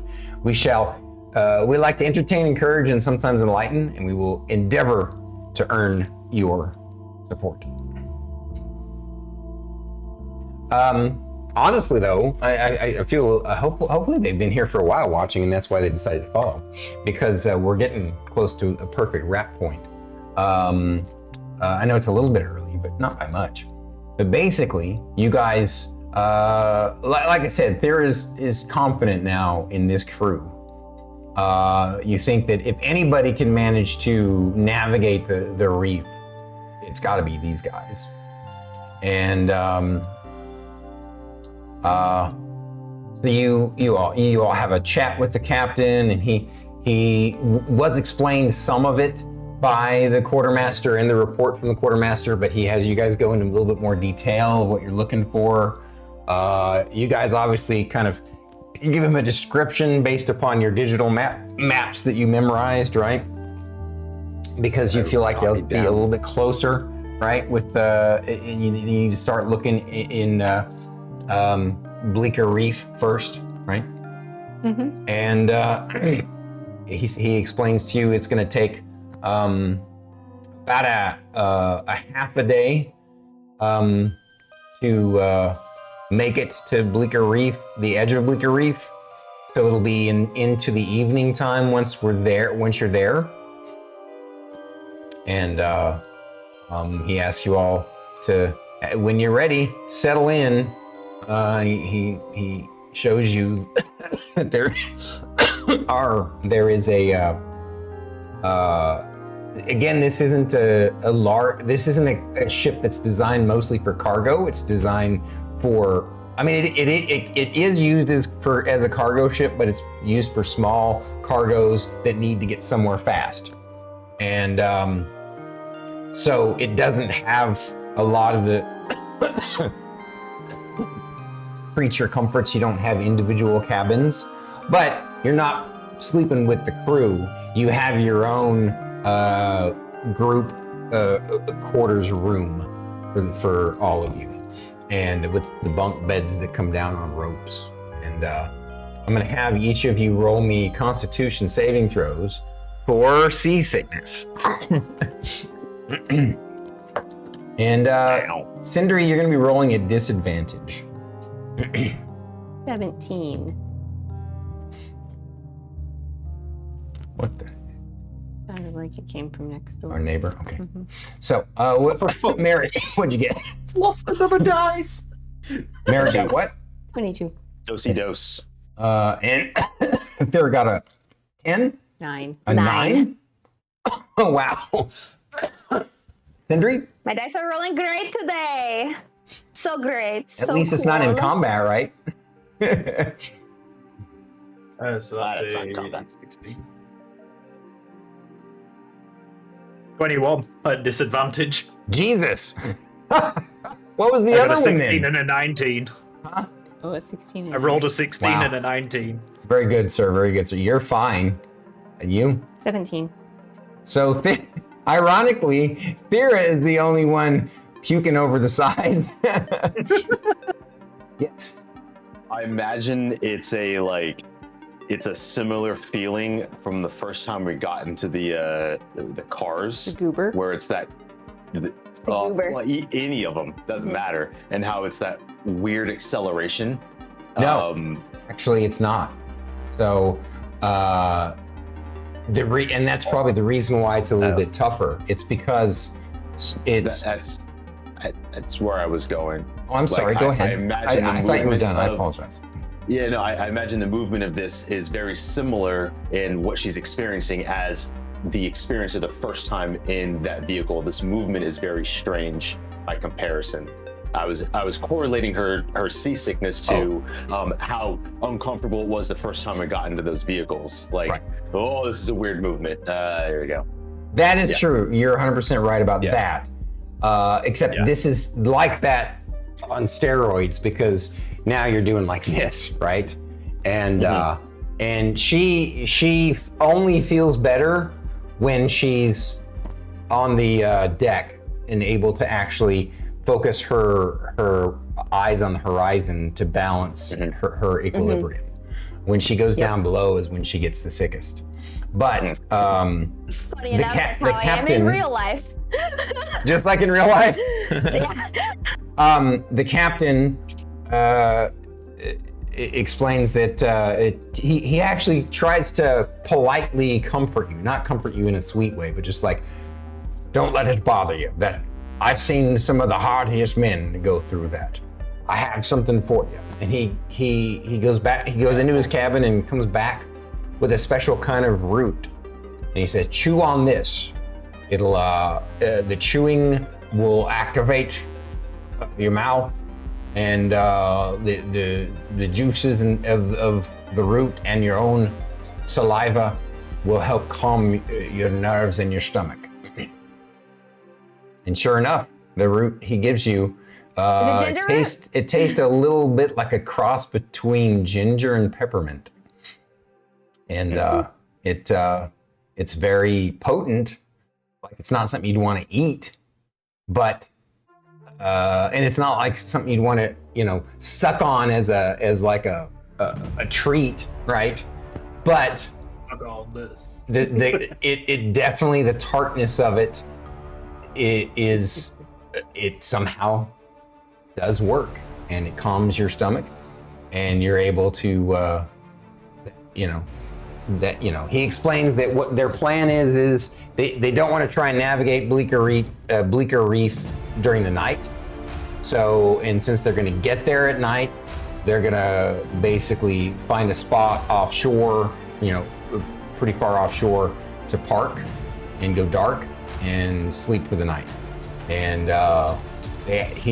they ask if you all want to include any of your people in their own guard rotation. And he says you don't have to, since you're his charter, but he recognizes that you might want to. Yes, we absolutely would. And so then what will happen is next week when we meet again, we'll help me remember to see if there are any random encounters that night. And then Kind of hope there is. yeah. Fate? Before we shove up as we're doing this traveling, I know that I would periodically come in and out of perceiving through echo and just kind of doing this. So at any appropriate point in time when there's downtime, I'm going to go up to Sindri. Sindri. Yes, mate. Mate or Merrik? I said mate. I said mate. Because Oh, he did mate. it to I me misunderstood earlier on you, in the sorry. campaign. Yeah. So now is not the time for this. However, I had a thought, and I wanted to ask for your assistance when we make it back home. I don't have a good way with my skill set to turn this into a brooch. I like yours. It's very nice. And I think this would be kind of cool. I was wondering if you could, maybe wrap it with some wire. You're better with that delicate stuff than I am. So I was curious if you'd be willing to help me with that. I mean, I'm pretty sure I could work on something while we're on off time. You don't necessarily have all the materials and tools with you. You have some. I mean, you do have your tinker's tools and stuff. Yeah, I mean, you could technically, yeah. I mean, you could ask for some materials. I will share this. Go ahead and roll me your character's the skill that we have you roll for that. Just as a quick little bit of. It's just dex whenever we make something, isn't it? No, I thought. Sleight of hand. Yeah. Oh, is it just no? That's not what I'm talking about. When we want him to roll his knowledge and understanding about this stuff, would it be history? I think it was. Is it? No. Yeah, intelligence history, because that's stuff that he'll have made previously. Okay, yeah, that fits. History. So you can go ahead and roll me a history check. Which that I get advantage on, because it's about making shit. Perfect. And advantage didn't do me too well, but it got me away from a nat 1 again. So 6. Where's fucking history? Yeah, I only rolled an 8. Okay. Right now, in this moment, you don't have any idea of how you could do what he's saying without damaging it. But I will share that after you mull it over for a while, you think you could create sort of an interesting little intricate harness for it that could work. Like I said, right now you don't think of that, but later on, when you find time, you might. Yeah. Off record, that is the 8th nat 1 I've rolled. Tonight? Nice. Not tonight. No, but in general. This campaign so far. You're keeping track of how many ones you roll this campaign? Yes, I am. That's hilarious. That's hilarious. Yeah, I mean, I understand. Like I said, right now is not the time for that. We have things to do, but I figured with your expertise, this would be right up your alley. And it's been a while since I've seen you craft something, so. It has been a while. I haven't done anything fiddly for a while, shall we say. So, What was the last thing I made? I made the dragon thing for Shae, and then apart from that, it'd be when that thing exploded in my face. No, you made your oh, we made the staff. The staff and the dagger together. Yeah. But anyway, something to mull over. Yeah. All right. On that note, thank you guys for tonight's session and adventure. It was amazing. I had a great time. I intend that you guys did too. Let's figure out who. Havoc RPG? Who? Havoc RPG is live right now. Ooh. Playing Okay. some Dungeons and Dragons as well. That's a great That's a idea. big old bumper. Yeah, because last week didn't we raid Jotun? We did. Okay. Correct. Yeah. Or we Oh, could I raid skipped Valor Havoc, Plays, since we recently, spoiler alert, are gonna have her on Bandwidth and Banter in the future. What do we think? I think. I like Havoc. All right, if personally, if that's what you guys want to do, we will do Havoc. Let me go ahead and make sure that he is in a spot where we can raid him, not in an ad. There's an ad. We'll wait. It's gonna be an opening ad. Well, I can at least get the raid queued up.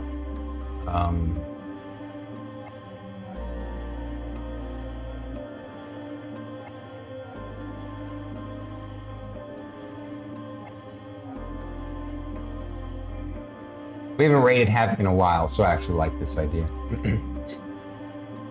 Well, because another spoiler alert, since you did a spoiler alert, we actually have Havoc RPG on sooner before That is a good Plays. point. Very valid point, Drew. Very valid point. Alrighty. And eventually on Legacy of Lore Masters? Maybe. Well, he's on the list. He's on the Folks, we list. want to contact. Alrighty. Appreciate you all so much for hanging out with us. Remember, all of us stream throughout the week. Come check us out. Support all my friends. extirpatefate, Druid IRL, BananaTomOG, itsStarkitty. Thank you guys so much. Definitely make sure that you go follow itsStarkitty because she just started streaming and she's a gangster and deserves your follow. I will support and your completely love. biasly agree Just saying. on all that. I 100% agree with everything she just said. Please do. And with that, we appreciate you guys. We'll see you all later. Have a great weekend and evening. Bye-bye now.